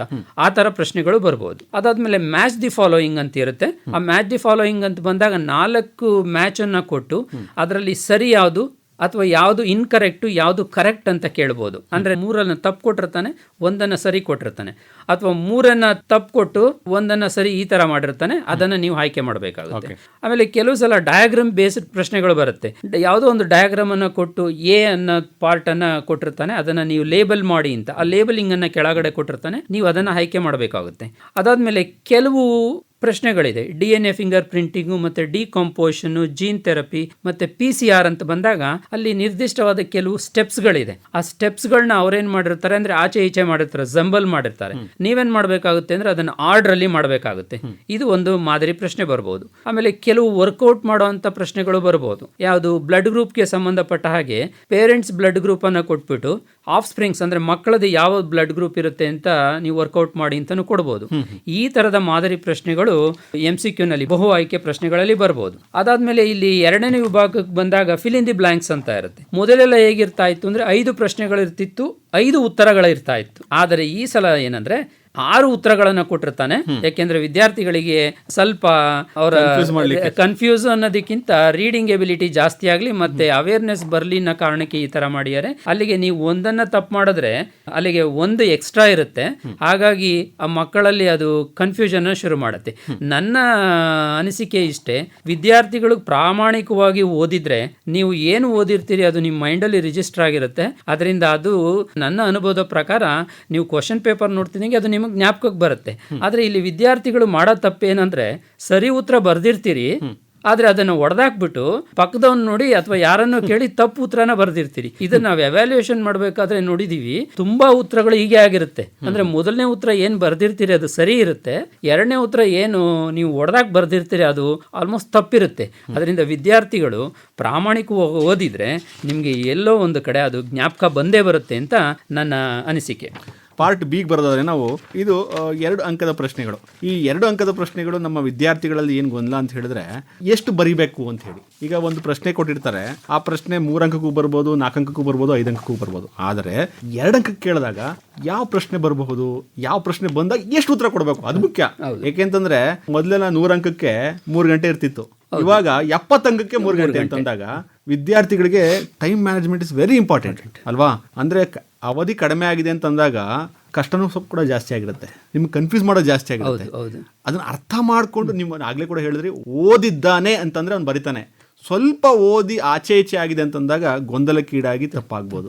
ಆ ಉದ್ದೇಶಕ್ಕಾಗಿ ಟೈಮು ಕೂಡ ಬಹಳ ಇಂಪಾರ್ಟೆಂಟು, ಪಾರ್ಟ್ ಬಿಗೆ ಬರೋಣ ಸರ್, ಹೇಳಿ. ಇಲ್ಲಿ ನನ್ನ ಅನಿಸಿಕೆ ಏನಂದ್ರೆ, ನೀವು ಗಣಿತಶಾಸ್ತ್ರದಲ್ಲಿ ಅದರಲ್ಲೂ 80 ಅಂಕಗಳಿಗೆ ಉತ್ತರ ಬರೀತೀರಿ, ಆದ್ರೆ ಇಲ್ಲಿ 70 ಅಂಕಗಳು. ಮೊದಲೆಲ್ಲ 100 ಅಂಕಗಳಿಗೆ ಬರಿತಾ ಇದ್ರಿ ಗಣಿತ, ಅವಾಗ್ಲೂ ಕೂಡ ಸಮಯ 3 ಗಂಟೆನೇ ಇತ್ತು. ಆದ್ರೆ ಬಯಾಲಜಿನಲ್ಲಿ 70 ಅಂಕಗಳಿಗೆ ಬರೆಯೋದ್ರಿಂದ ನನ್ನ ಪ್ರಕಾರ ನೀವು 1.5 ಗಂಟೆ 2 ಗಂಟೆಯಲ್ಲಿ ಆರಾಮಾಗಿ ಬರಿಬಹುದು. ಮತ್ತೆ ಇಲ್ಲಿ 35 ಅಂಕಗಳು ತುಂಬಾ ಜಾಸ್ತಿ ಇರುತ್ತೆ, ಹೆಚ್ಚುವರಿಯಾಗಿರುತ್ತೆ. ಅದರಿಂದ ನೀವು 70 ಅಂಕಗಳಿಗೆ ಆನ್ಸರ್ ಮಾಡಬೇಕಾಗುತ್ತೆ. ಮತ್ತೆ ಪಾರ್ಟ್ ಬಿಗ್ ಬಂದಾಗ ಇಲ್ಲಿ ಏನು ಅಂದ್ರೆ, ನೀವು ಬ್ಲೂ ಪ್ರಿಂಟ್ ಅನ್ನ ನೋಡಿ ಓದಬೇಕಾಗುತ್ತೆ. ಯಾಕೆಂದ್ರೆ ಪಾರ್ಟ್ ಬಿ ನಲ್ಲಿ ಬರುವಂತ ಪ್ರಶ್ನೆಗಳು ಯಾವೆಲ್ಲ ಚಾಪ್ಟರ್ ಗಳಿಂದ ಬರುತ್ತೆ ಅಂತ ಅವ್ರು ಆಲ್ರೆಡಿ ಮೆನ್ಷನ್ ಮಾಡ್ಬಿಟ್ಟಿದ್ದಾರೆ. ಸೆಕ್ಸುವಲ್ ಫ್ಲವರಿಂಗ್ ಇನ್ ಪ್ಲಾಂಟ್ಸ್ ಇಂದ ಬರುತ್ತೆ, ಮತ್ತೆ ರೀಪ್ರೊಡಕ್ಟಿವ್ ಹೆಲ್ತ್ ಇಂದ, ಮತ್ತೆ principles of inheritance, molecular basis of inheritance, ಮತ್ತೆ ಮೈಕ್ರೋಬ್ಸ್ ಇನ್ ಹ್ಯೂಮನ್ ವೆಲ್ಫೇರ್, ಮತ್ತೆ ಬಯೋಡೈವರ್ಸಿಟಿ ಅಂಡ್ ಕನ್ಸರ್ವೇಷನ್. ಅದರಿಂದ ವಿದ್ಯಾರ್ಥಿಗಳು ನೀವು ಈ ಓದಬೇಕಾದ್ರೆ ದಯವಿಟ್ಟು ಬ್ಲೂ ಪ್ರಿಂಟ್ ಅನ್ನ ಪಕ್ಕದಲ್ಲಿ ಇಟ್ಕೊಂಡು ಓದೋದು ತುಂಬಾ ಅನುಕೂಲ ಅಂತ ನಾನಾದ್ರೂ ಭಾವಿಸ್ತೀನಿ. ಯಾಕೆಂದ್ರೆ ನೀವು 2 ಅಂಕಗಳ ಪ್ರಶ್ನೆಗಳಿಗೆ ಬೇರೆ ಚಾಪ್ಟರ್ಗಳಿಗೆ ರೆಡಿ ಆದರೆ ಅಲ್ಲಿ ರೆಡಿ ಆಗೋದ್ರಲ್ಲೇನು ತಪ್ಪಿಲ್ಲ, ಯಾಕೆಂದರೆ ಅದು ಬಹು ಆಯ್ಕೆ ಪ್ರಶ್ನೆಗಳಿಗೆ ಮತ್ತು ಫಿಲ್ ಇನ್ ದಿ ಬ್ಲ್ಯಾಂಕ್ಸ್ಗೆ ಹೆಲ್ಪ್ ಆಗುತ್ತೆ. ಆದರೂ ಸಮಯ ವ್ಯರ್ಥ ಅಂತ ನನ್ನ ಪ್ರಕಾರ. ನೀವು ಇಲ್ಲಿ ಸ್ಮಾರ್ಟ್ ವರ್ಕನ್ನು ಮಾಡೋದ್ರಿಂದ ಒಳ್ಳೆ ಅಂಕಗಳನ್ನ ಗಳಿಸ್ಬೋದು ಅಂತ ನಾನಾದ್ರೂ ಭಾವಿಸ್ತೀನಿ. ಮತ್ತು ಕೆಲವು ಉದಾಹರಣೆಗಳನ್ನ ತೊಗೊಳ್ಳೋಣ. ಇಲ್ಲಿ ಪಾರ್ಟ್ ಬಿಗೆ ಬಂದಾಗ ಇಲ್ಲಿ ಒಂದು ಪ್ರಶ್ನೆ ಇದೆ ಮಾಡೆಲ್ ಪ್ರಶ್ನೆ ಪತ್ರಿಕೆಯಲ್ಲಿ, ಮೊದಲನೇ ಮಾಡೆಲ್ ಪ್ರಶ್ನೆ ಪತ್ರಿಕೆಯಲ್ಲಿ draw a neat label diagram of the mature 2 celled pollen grain ಅಂತಿದೆ. ಇಲ್ಲಿ ನೀವು ಚಿತ್ರ ಬರೆದು 4 ಭಾಗಗಳನ್ನು ಗುರ್ಸಿದ್ರೆ ಇಲ್ಲಿ 2 ಅಂಕಗಳು ಆರಾಮಾಗಿ ಸಿಗುತ್ತೆ. ಚಿತ್ರ ಬರೆದು ಇನ್ನೊಂದು ಡಯಾಗ್ರಾಮ್ ಅಂತ ಹೇಳಿದ್ಮೇಲೆ ಡಯಾಗ್ರಾಮ್ ಬಿಡಿಸಲೇಬೇಕು. ಆಮೇಲೆ ಇನ್ನೊಂದು ವಿದ್ಯಾರ್ಥಿಗಳಿಗೆ ಸೂಚನೆ ಏನಂದ್ರೆ, ನೀವು ಜೀವಶಾಸ್ತ್ರ ಅಂತಿದ್ದಂಗೆ ಮನ್ಸಿಗೆ ಬರೋದು ಮೊದಲು ಚಿತ್ರಗಳು ಅಂತ. ಅದರಿಂದ ಪ್ರತಿ ಪ್ರಶ್ನೆ ಪತ್ರಿಕೆಯಲ್ಲೂ 12ರಿಂದ 13 ಅಂಕಗಳ ಚಿತ್ರಗಳು ಇದ್ದೇ ಇರುತ್ತೆ. ಅದರಿಂದ ದಯವಿಟ್ಟು ವಿದ್ಯಾರ್ಥಿಗಳು ಯಾವೆಲ್ಲ ಚಿತ್ರಗಳು ಬರುತ್ತೆ ಅಂತ ನಿಮ್ಗಾಗಲೇ ಉಪನ್ಯಾಸಕರು ಹೇಳಿರ್ತಾರೆ. ಅದರಿಂದ ಚಿತ್ರಗಳನ್ನ ನೀವು ಯಾವುದೇ ಕಾರಣಕ್ಕೂ ನೆಗ್ಲೆಕ್ಟ್ ಮಾಡಬೇಡಿ. ಮತ್ತು ಚಿತ್ರಗಳು ಅಂತ ಬಂದಾಗ ಇನ್ನೊಂದೇನು ಸೂಚನೆ ಅಂದರೆ, ನೀವು ಚಿತ್ರಗಳನ್ನು ಬರೆದು ನೀವು ಲೇಬಲ್ ಮಾಡಲಿಲ್ಲ ಅಂದರೆ ನಿಮ್ಗೆ ಯಾವುದೇ ಅಂಕಗಳು ಸಿಗಲ್ಲ. ಯಾಕೆಂದರೆ ಆ ಥರ ಕೊಡೋದಕ್ಕೆ ಬರಲ್ಲ. ಯಾಕೆಂದರೆ ನಿಮಗೆ ಸೂಚನೆಯಲ್ಲೇ ಇರುತ್ತೆ unlabelled diagrams do not attract any marks ಅಂತ. ಅದರಿಂದ ಚಿತ್ರಗಳಿಗೆ ಜೀವ ಬರಬೇಕು ಅಂದರೆ ನೀವು ಚಿತ್ರಗಳ ಭಾಗಗಳನ್ನು ಗುರುತಿಸಲೇಬೇಕು. ಇಲ್ಲಿ ಚಿತ್ರಗಳು ಅಂತ ಬಂದಾಗ ನಾನು ಹೇಳಿದೆ 2 ಅಂಕಗಳಿದ್ದಾಗ ಚಿತ್ರ ಬರೆದು 4 ಪಾರ್ಟ್ಗಳನ್ನು ನೀವು ಗುರುತಿಸಬೇಕಾಗುತ್ತೆ. ನೀವು ಪೋಲನ್ ಗ್ರೈನ್ ಅಂತ ಬಂದಾಗ ಎಕ್ಸೈನ್ ಅಂತ ಮಾಡ್ತೀರಿ, ಇಂಟೈನ್ ಅಂತ ಮಾಡ್ತೀರಿ, ಮತ್ತೆ ವೆಜಿಟೇಟಿವ್ ಸೆಲ್ಲು, ಮತ್ತೆ ಜನರೇಟಿವ್ ಸೆಲ್ಲು, ಮತ್ತೆ ಜರ್ಮ್ ಪೋರು, ಮತ್ತು ಇನ್ನೂ ಜಾಸ್ತಿ ಭಾಗಗಳು ಬೇಕು ಅಂದಾಗ ನೀವು ಜನರೇಟಿವ್ ಸೆಲ್ ನ್ಯೂಕ್ಲಿಯಸ್ ಅಂತ ಮಾಡ್ಬೋದು, ಮತ್ತು ವೆಜಿಟೇಟಿವ್ ಸೆಲ್ ನ್ಯೂಕ್ಲಿಯಸ್ ಅಂತ ಮಾಡ್ಬೋದು. ಈ ಥರ ಜಾಸ್ತಿ ಮಾಡೋದ್ರಿಂದ ಏನಾಗುತ್ತೆ ಅಂದರೆ ನೀವು ಎವ್ಯಾಲ್ಯೂಯೇಟರ್ ಮೇಲೆ ಒಳ್ಳೆ ಇಂಪ್ರೆಷನನ್ನು ಹಾಕ್ದಂಗೆ ಆಗುತ್ತೆ. ಅದರಿಂದ ದಯವಿಟ್ಟು ವಿದ್ಯಾರ್ಥಿಗಳು 2 ಅಂಕ ಅಂದರೆ 4 ಭಾಗಗಳನ್ನು ಗುರುತಿಸಬೇಡಿ, ಜಾಸ್ತಿ ಇದ್ದರೆ ಜಾಸ್ತಿನ ಗುರುತಿಸಿ. ಹಾಗಾಗಿ ನಿಮಗೆ ಒಳ್ಳೆ ಅಂಕಗಳು ತೆಗೋದಕ್ಕೆ ಸಹಾಯ ಆಗುತ್ತೆ ಅಂತ ನಾನಾದರೂ ಭಾವಿಸ್ತೀನಿ. ಆಮೇಲೆ ಇನ್ನೂ ಒಂದು ಪ್ರಶ್ನೆ ಇದೆ, ಏನಂದರೆ mention any 4 assisted reproductive techniques that can be advised to couples with infertility problem. Infertility problem ಅಂದಾಗ ಇಲ್ಲಿ ERT's ಮೆಥಡ್ ಅಂತ ಬರುತ್ತೆ. IVF and ET, GIFT, ZIFT, ICSI ಮತ್ತು IU. ಹೀಗೆ ಇಲ್ಲಿ 2 ಅಂಕಗಳ ಪ್ರಶ್ನೆ ಇರೋದ್ರಿಂದ ಇಲ್ಲಿ ಯಾವುದಾದ್ರೂ 4 ಬರೆಯೋದ್ರಿಂದ ನಿಮಗೆ ಆರಾಮಾಗಿ 2 ಅಂಕಗಳು ಸಿಗುತ್ತೆ. ಮತ್ತೆ ಇಲ್ಲಿ ಪಾರ್ಟ್ ಬಿ ನಲ್ಲಿ ಇನ್ನೊಂದೇನೆಂದ್ರೆ 7 ಪ್ರಶ್ನೆ ಇರುತ್ತೆ. ಅಂದ್ರೆ ನೀವು 5 ಪ್ರಶ್ನೆಗಳಿಗೆ ಉತ್ತರ ಬರೀಬೇಕಾಗುತ್ತೆ. ಅದರಿಂದ 2 ಪ್ರಶ್ನೆಗಳು ಎಕ್ಸ್ಟ್ರಾ ಇರುತ್ತೆ. ಅದಕ್ಕೆ ನೀವೇನ್ ಮಾಡಿ ಅಂದ್ರೆ, ನಿಮ್ಗೆ ಯಾವ ಪ್ರಶ್ನೆಗಳು ಚೆನ್ನಾಗಿ ಬರುತ್ತೋ ಅದನ್ನು ಮೊದಲು ಉತ್ತರಿಸಿ. ಎಲ್ಲದೂ ಅಷ್ಟೇ, ಎಲ್ಲ ಪಾರ್ಟ್ಗಳನ್ನು ನೀವು ಆನ್ಸರ್ ಮಾಡಿದ್ಮೇಲೆ ನಿಮಗೆ ಸಮಯ ಇದ್ದರೆ ಏನು ಎಕ್ಸ್ಟ್ರಾ ಇರುತ್ತಲ್ಲ ಆ ಪ್ರಶ್ನೆಗಳನ್ನು ಉತ್ತರಿಸಿ. ಯಾಕೆಂದರೆ ಯಾವುದಾದ್ರೂ ಒಂದು ಪ್ರಶ್ನೆ ತಪ್ಪಾಗಿದ್ರೂ ಕೂಡ ಇಲ್ಲಿ ನೀವು ಮೊದಲು 5 ಪ್ರಶ್ನೆಗಳನ್ನ ಬರೆದಿರ್ತೀರ, ಅಲ್ಲೇನಾದರೂ ತಪ್ಪಾಗಿದ್ರೂ ಕೂಡ ನೀವು ಎಕ್ಸ್ಟ್ರಾ ಪ್ರಶ್ನೆಗಳನ್ನ ಬರೆದಾಗ ಅದನ್ನು ನಾವು ಕನ್ಸಿಡರ್ ಮಾಡ್ತೀವಿ. ಜೊತೆಗೆ ಇಲ್ಲಿ 5 ಪ್ರಶ್ನೆಗಳನ್ನ ಬರೆದಿರೋ ಹತ್ರ ಯಾವುದೋ ಒಂದು ಪ್ರಶ್ನೆಗೆ 1 ಅಂಕ ಬಂದಿರುತ್ತೆ, ನೀವು ಎಕ್ಸ್ಟ್ರಾ ಬರೆದಿರೋ ಹತ್ರ ಅಲ್ಲಿ 2 ಅಂಕ ಬರುತ್ತೆ ಅಂತ ಇಟ್ಕೊಳ್ಳಿ. ಅವಾಗ ನಾವೇನು ಮಾಡ್ತೀವಿ ಅಂದರೆ, ನೀವು ಎಕ್ಸ್ಟ್ರಾ ಬರೆದಿರೋ ಅಂಥ 2 ಅಂಕಗಳು ಬಂದಿರೋ ಅಂಥ ಎಕ್ಸ್ಟ್ರಾ ಪ್ರಶ್ನೆಗಳನ್ನ ನಾವು ಆಯ್ಕೆ ಮಾಡ್ತೀವಿ. 1 ಬಂದಿದೆಯಲ್ಲ ಅದನ್ನು ನಾವು ಎಕ್ಸ್ಟ್ರಾ ಅಂತ ಮಾಡಿಬಿಟ್ಟು ಇಡ್ತೀವಿ. ಓಕೆ, ಈಗ ಪಾರ್ಟ್ ಸಿಗೆ ಬಂದ್ಬೋಣ. ಪಾರ್ಟ್ ಸಿ 3 ಅಂಕದ ಪ್ರಶ್ನೆಗಳು, 5 ಕ್ವಶನನ್ನು ಆನ್ಸರ್ ಮಾಡಬೇಕು. ಇಲ್ಲಿ ಹೇಳುತ್ತೆ 40ರಿಂದ 80 ವರ್ಡ್ಸಲ್ಲಿ ಬರೀಬೇಕು ಅಂತ ಹೇಳುತ್ತೆ. ಅಂದರೆ 40ರಿಂದ 80 ವರ್ಡ್ಸ್ ಅಂತ ಹೇಳಿದ್ರೆ ಸರಿ ಸುಮಾರು ಒಂದು ಅರ್ಧ ಪೇಜ್ ಬೇಕಾಗುತ್ತೆ ಅನ್ಸುತ್ತಲ್ವಾ? ಇಲ್ಲಿ ವಿದ್ಯಾರ್ಥಿಗಳಿಗೆ ಇನ್ನೊಂದು ಸೂಚನೆ ಅಂದ್ರೆ, ಯಾವುದೇ ಪ್ರಶ್ನೆಯನ್ನ ಕೇಳಲಿ ನೀವು ಆದಷ್ಟು ಪ್ಯಾರಾಗ್ರಾಫ್ ರೀತಿಯಲ್ಲಿ ಬರಿಬೇಡಿ. ಯಾಕೆಂದ್ರೆ ಪ್ಯಾರಾಗ್ರಾಫ್ ರೀತಿಯಲ್ಲಿ ಬರೆದಾಗ ನಾವು ಕೆಲವು ವ್ಯಾಲ್ಯೂ ಬೇಸ್ಡ್ ಪಾಯಿಂಟ್ಸ್ ಅಂತ ಇರುತ್ತೆ ಅಥವಾ ಕೀ ಪಾಯಿಂಟ್ಸ್ ಅಂತ ಇರುತ್ತೆ. ಆ ಪಾಯಿಂಟ್ಸನ್ನು ನಾವು ಹುಡುಕ್ಲೇಬೇಕು, ನಮ್ಮ ಕರ್ತವ್ಯ ಅದು. ಆದರೆ ಪ್ಯಾರಾಗ್ರಾಫ್ ಅಂತ ಬರೆದಾಗ ಕೆಲವು ಎವ್ಯಾಲ್ಯೂಯೇಟರ್ಗಳು ಅದನ್ನು ಪಾಲಿಸೋದಕ್ಕೆ ಸಾಧ್ಯ ಆಗಲ್ಲ ಅಥವಾ ಪಾಲಿಸೋದಿಲ್ಲ. ಅದಕ್ಕೇನು ಮಾಡಿ ಅಂದರೆ ಆದಷ್ಟು 3 ಅಂಕಗಳ ಪ್ರಶ್ನೆಗಳು ಬಂದಾಗ ನಾವು 6 ಪಾಯಿಂಟ್ಸನ್ನು ಬರೀಬೇಕಾಗುತ್ತೆ. ಆವಾಗ ನೀವು 1, 2, 3, 4, 5, 6 ಅಂತ ಬರೆದ್ರೆ ಎವ್ಯಾಲ್ಯೂಯೇಟರ್ಗೂ ಅನುಕೂಲ ಆಗುತ್ತೆ. ಮತ್ತು ನೀವು ಉತ್ತರಗಳನ್ನು ಬರೆದಾಗ ಯಾವುದು ವ್ಯಾಲ್ಯೂ ಬೇಸ್ಡ್ ಪಾಯಿಂಟ್ ಇರುತ್ತೋ ಆ ಪಾಯಿಂಟ್ಗೆ ದಯವಿಟ್ಟು ಅಂಡರ್ಲೈನನ್ನು ಮಾಡಿ. ಅಂಡರ್ಲೈನನ್ನು ಮಾಡೋದ್ರಿಂದ ಏನಾಗುತ್ತೆ ಅಂದರೆ ವಿದ್ಯಾರ್ಥಿಗಳಿಗೆ ಕಾನ್ಸೆಪ್ಟ್ ಗೊತ್ತು ಮತ್ತು ಚೆನ್ನಾಗಿ ಬರೆದಿದ್ದಾನೆ ಅನ್ನೋ ಒಂದು ಅಭಿಪ್ರಾಯ ಎವ್ಯಾಲ್ಯೂಯೇಟ್ರಲ್ಲಿ ಬರುತ್ತೆ. ಆದರೆ ಎಲ್ಲ ಪ್ರಶ್ನೆಗಳು ಹೀಗೆ ಇರೋದಿಲ್ಲ. ಕೆಲವು ಪ್ರಶ್ನೆ, for example, write any 3 principles to be followed by the peoples to be free from sexually transmitted infection ಅಂತ ಇರುತ್ತೆ. ಇಲ್ಲಿ ನಾವು ಸರ್ ಹೇಳಿದ್ರು ಅರ್ಧ ಪೇಜ್ ಬರೀಬೇಕಾಗುತ್ತೆ ಅಂತ. ಆದರೆ ಇಲ್ಲಿ ಏನು ಅಂದರೆ ನಿಮಗೆ 3 ಪಾಯಿಂಟ್ಸನ್ನು ಬರೆದ್ರೆ ಸಾಕು. ಏನು, avoid sex with unknown partner or multiple partner, ಅದಕ್ಕೊಂದು ಅಂಕ. Always try to use condom during coitus, ಅದಕ್ಕೆ 1 ಅಂಕ. In case of doubt one should go to a qualified doctor for early detection and get a complete treatment if diagnosed with infection. ಇಲ್ಲಿ ನೋಡಿ, ನಿಮಗೆ ಅರ್ಧ page ಬರೆಯುವಂಥ ಅವಶ್ಯಕತೆನೇ ಇಲ್ಲ. ಬರೀ 3 points ಅನ್ನು ಬರೆದ್ರೆ ನಿಮಗೆ 3 ಅಂಕಗಳು ಸಿಗುತ್ತೆ. ಅದಕ್ಕೆ ವಿದ್ಯಾರ್ಥಿಗಳಿಗೆ ಒಂದು ಸಲಹೆ ಏನಂದ್ರೆ, ಯಾವುದು ಈ ರೀತಿ ಪಾಯಿಂಟ್ಸ್ ವೈಸ್ ಆನ್ಸರ್ ಇರುತ್ತೋ ಮತ್ತೆ ಪ್ಯಾರಾಗ್ರಾಫ್ ರೀತಿಯಲ್ಲಿ ಬರೀಬೇಕಾದ ಉತ್ತರ ಇರುತ್ತೋ ಅದನ್ನ ನೀವು ಸೆಲೆಕ್ಟ್ ಮಾಡೋ ಬದಲು ಪಾಯಿಂಟ್ಸ್ ವೈಸ್ ಬರೆಯುವಂಥ ಉತ್ತರವನ್ನು ಸೆಲೆಕ್ಟ್ ಮಾಡಿ. ಅದ್ರ ಜೊತೆಗೆ ಇಲ್ಲಿ ಡಯಾಗ್ರಾಮ್ ಕೂಡ ಕೇಳ್ಬೋದು. ಇಲ್ಲೊಂದು ಡಯಾಗ್ರಾಮ್ ಕೇಳಿ, ಸ್ಯಾಂಪಲ್ 1 ಪೇಪರಲ್ಲಿ draw a neat label diagram of Stanley Miller experiment in relation to chemical origin of life ಅಂತ. ಇದು ತುಂಬಾ ಸಲ ಬಂದಿರುವಂಥ ಪ್ರಶ್ನೆ. ಇಲ್ಲಿ ಡಯಾಗ್ರಾಮ್ ಅನ್ನ ಬರೆದು ನೀವು ಲೇಬಲ್ ಮಾಡಿದ್ರೆ ನಿಮಗೆ ಬಹು ಈಸಿಯಾಗಿ ನಿಮಗೆ 3 ಮಾರ್ಕ್ಸ್ ಸಿಗುತ್ತೆ. ಆಮೇಲೆ ಇನ್ನೊಂದು ಪ್ರಶ್ನೆ, name the causative organism of the following disease ಅಂತ. ಇಲ್ಲೂ ಅಷ್ಟೇ ಫೈಲಾರಿಸಿಸ್ ಅಂತ ಕೇಳಿದ್ದಾರೆ, ರಿಂಗ್ ವರ್ಮ್ ಅಂತ ಕೇಳಿದ್ದಾರೆ, ಮಲೇರಿಯಾ ಅಂತ ಕೇಳಿದ್ದಾರೆ. ಇದನ್ನು ಕಾಸ್ ಮಾಡೋವಂಥ ಮೈಕ್ರೋ ಆರ್ಗ್ಯಾನಿಸಮ್ ಯಾವುದು ಅಂತ ನೀವು 3 ವರ್ಡನ್ನು ಬರೆದ್ರೆ ಸಾಕು, ನಿಮಗೆ 3 ಅಂಕಗಳು ಸಿಗುತ್ತೆ. ಅದರಿಂದ ನಾನು ಹೇಳಿದ್ದು, ನೀವು ಸ್ಮಾರ್ಟ್ ವರ್ಕನ್ನು ಮಾಡೋದ್ರಿಂದ ನಿಜವಾಗ್ಲೂ ನೀವು ಒಳ್ಳೆಯ ಅಂಕಗಳನ್ನು ಬಯಾಲಜಿಲಿ ತಗೋಬೋದು. ಮತ್ತು ಈ ಸ್ಮಾರ್ಟ್ ವರ್ಕ್ ಮಾಡೋದ್ರಿಂದ 70ಕ್ಕೆ 70 ಅಂಕಗಳನ್ನು ಪಡೆಯುವಂಥ ಚಾನ್ಸಸ್ ಕೂಡ ಇರುತ್ತೆ. ಸ್ಮಾರ್ಟ್ ವರ್ಕ್ ಜೊತೆಗೆ ಹಾರ್ಡ್ ವರ್ಕ್ ಬೇಕು. 70ಕ್ಕೆ ಹಾರ್ಡ್ ವರ್ಕು ಮಾಡಬೇಕು.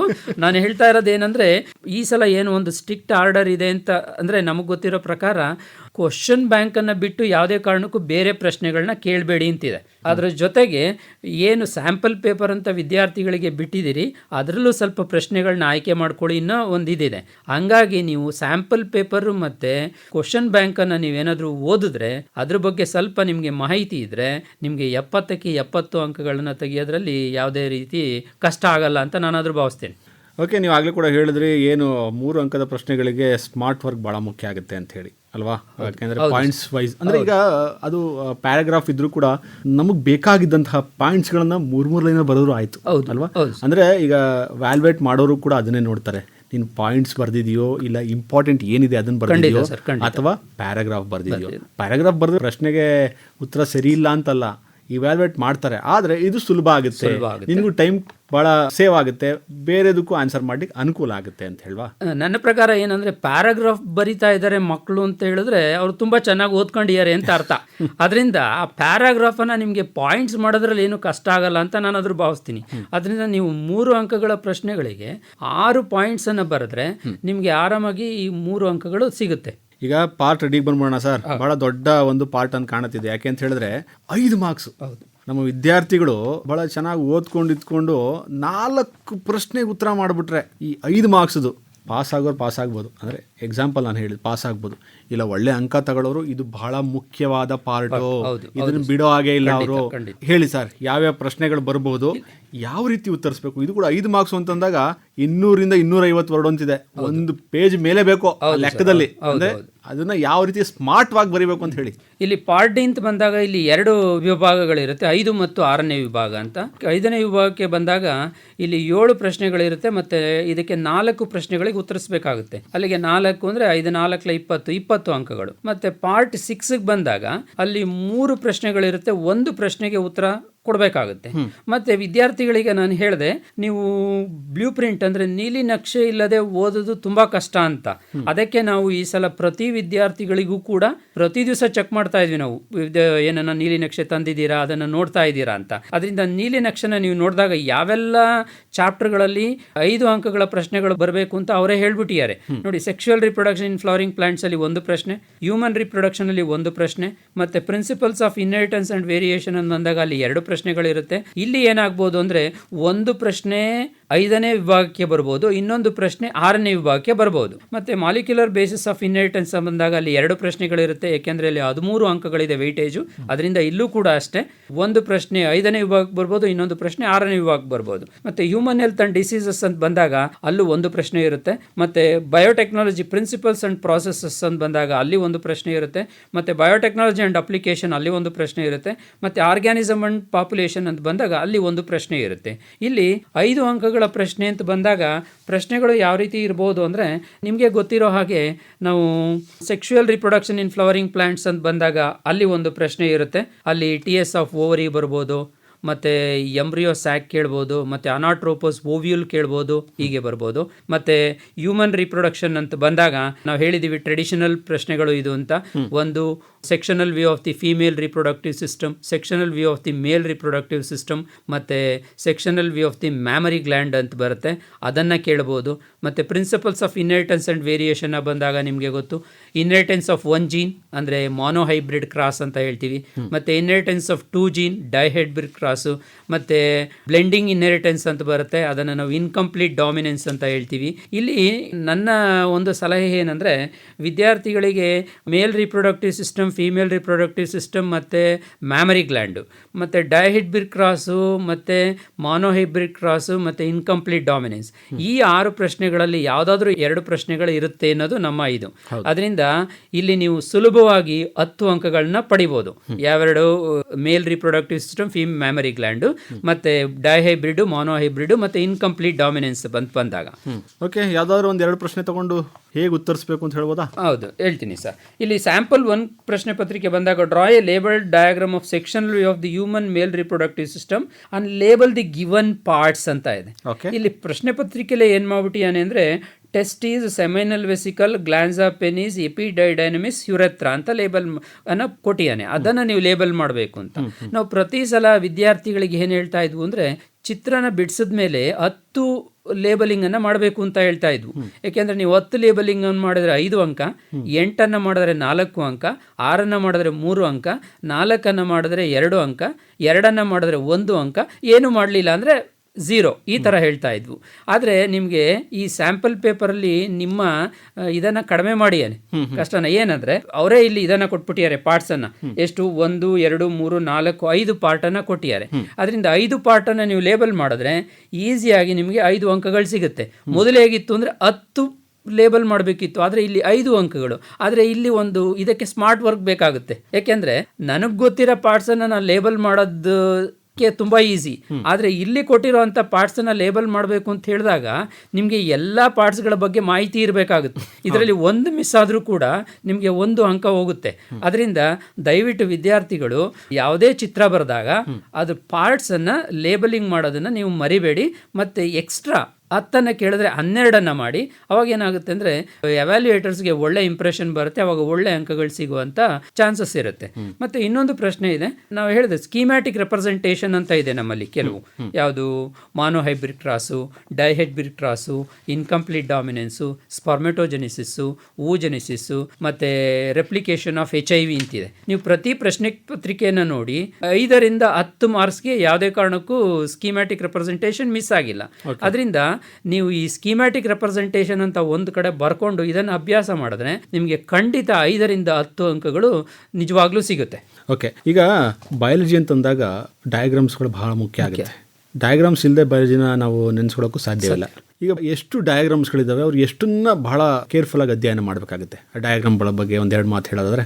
ಇಲ್ಲಿ ಚಿತ್ರಗಳು ಅಂತ ಬಂದಾಗ, ಡಯಾಗ್ರಾಮ್ ಅಂತ ಬಂದಾಗ, ಏಕೆಂದರೆ ಬಯಾಲಜಿ ಅಂತ ಅಂದಾಗ ನಮಗೆ ಮನಸ್ಸಿಗೆ ಬರುವಂಥದ್ದೇ ಚಿತ್ರಗಳು ಅಂತ. ಯಾಕೆಂದರೆ ಬಯಾಲಜಿ ಇಲ್ದಲೆ ಚಿತ್ರಗಳಿದ್ದಲೆ ಬಯಾಲಜಿ ಇಲ್ಲ. ಅದರಿಂದ ಪ್ರತಿ ಪ್ರಶ್ನೆ ಪತ್ರಿಕೆಯನ್ನು ನಾವು ಗಮನಿಸಿದಾಗ ನಿಮಗೆ 12ರಿಂದ 13 ಅಂಕಗಳು ಡಯಾಗ್ರಾಮ್ಗೆ ಇದ್ದೇ ಇರುತ್ತೆ. ಅದು ಏನಾಗಿರ್ಬೋದು ಅಂದರೆ 5 ಅಂಕಗಳಲ್ಲಿ 2 ಬಂದಿರ್ಬೋದು, ಮತ್ತೆ ಪಾರ್ಟ್ ಬಿ ನಲ್ಲಿ ಮತ್ತೆ ಪಾರ್ಟ್ ಸಿ ನಲ್ಲಿ ಕೆಲವು ಡಯಾಗ್ರಾಮ್ಸ್ಗಳಿದೆ.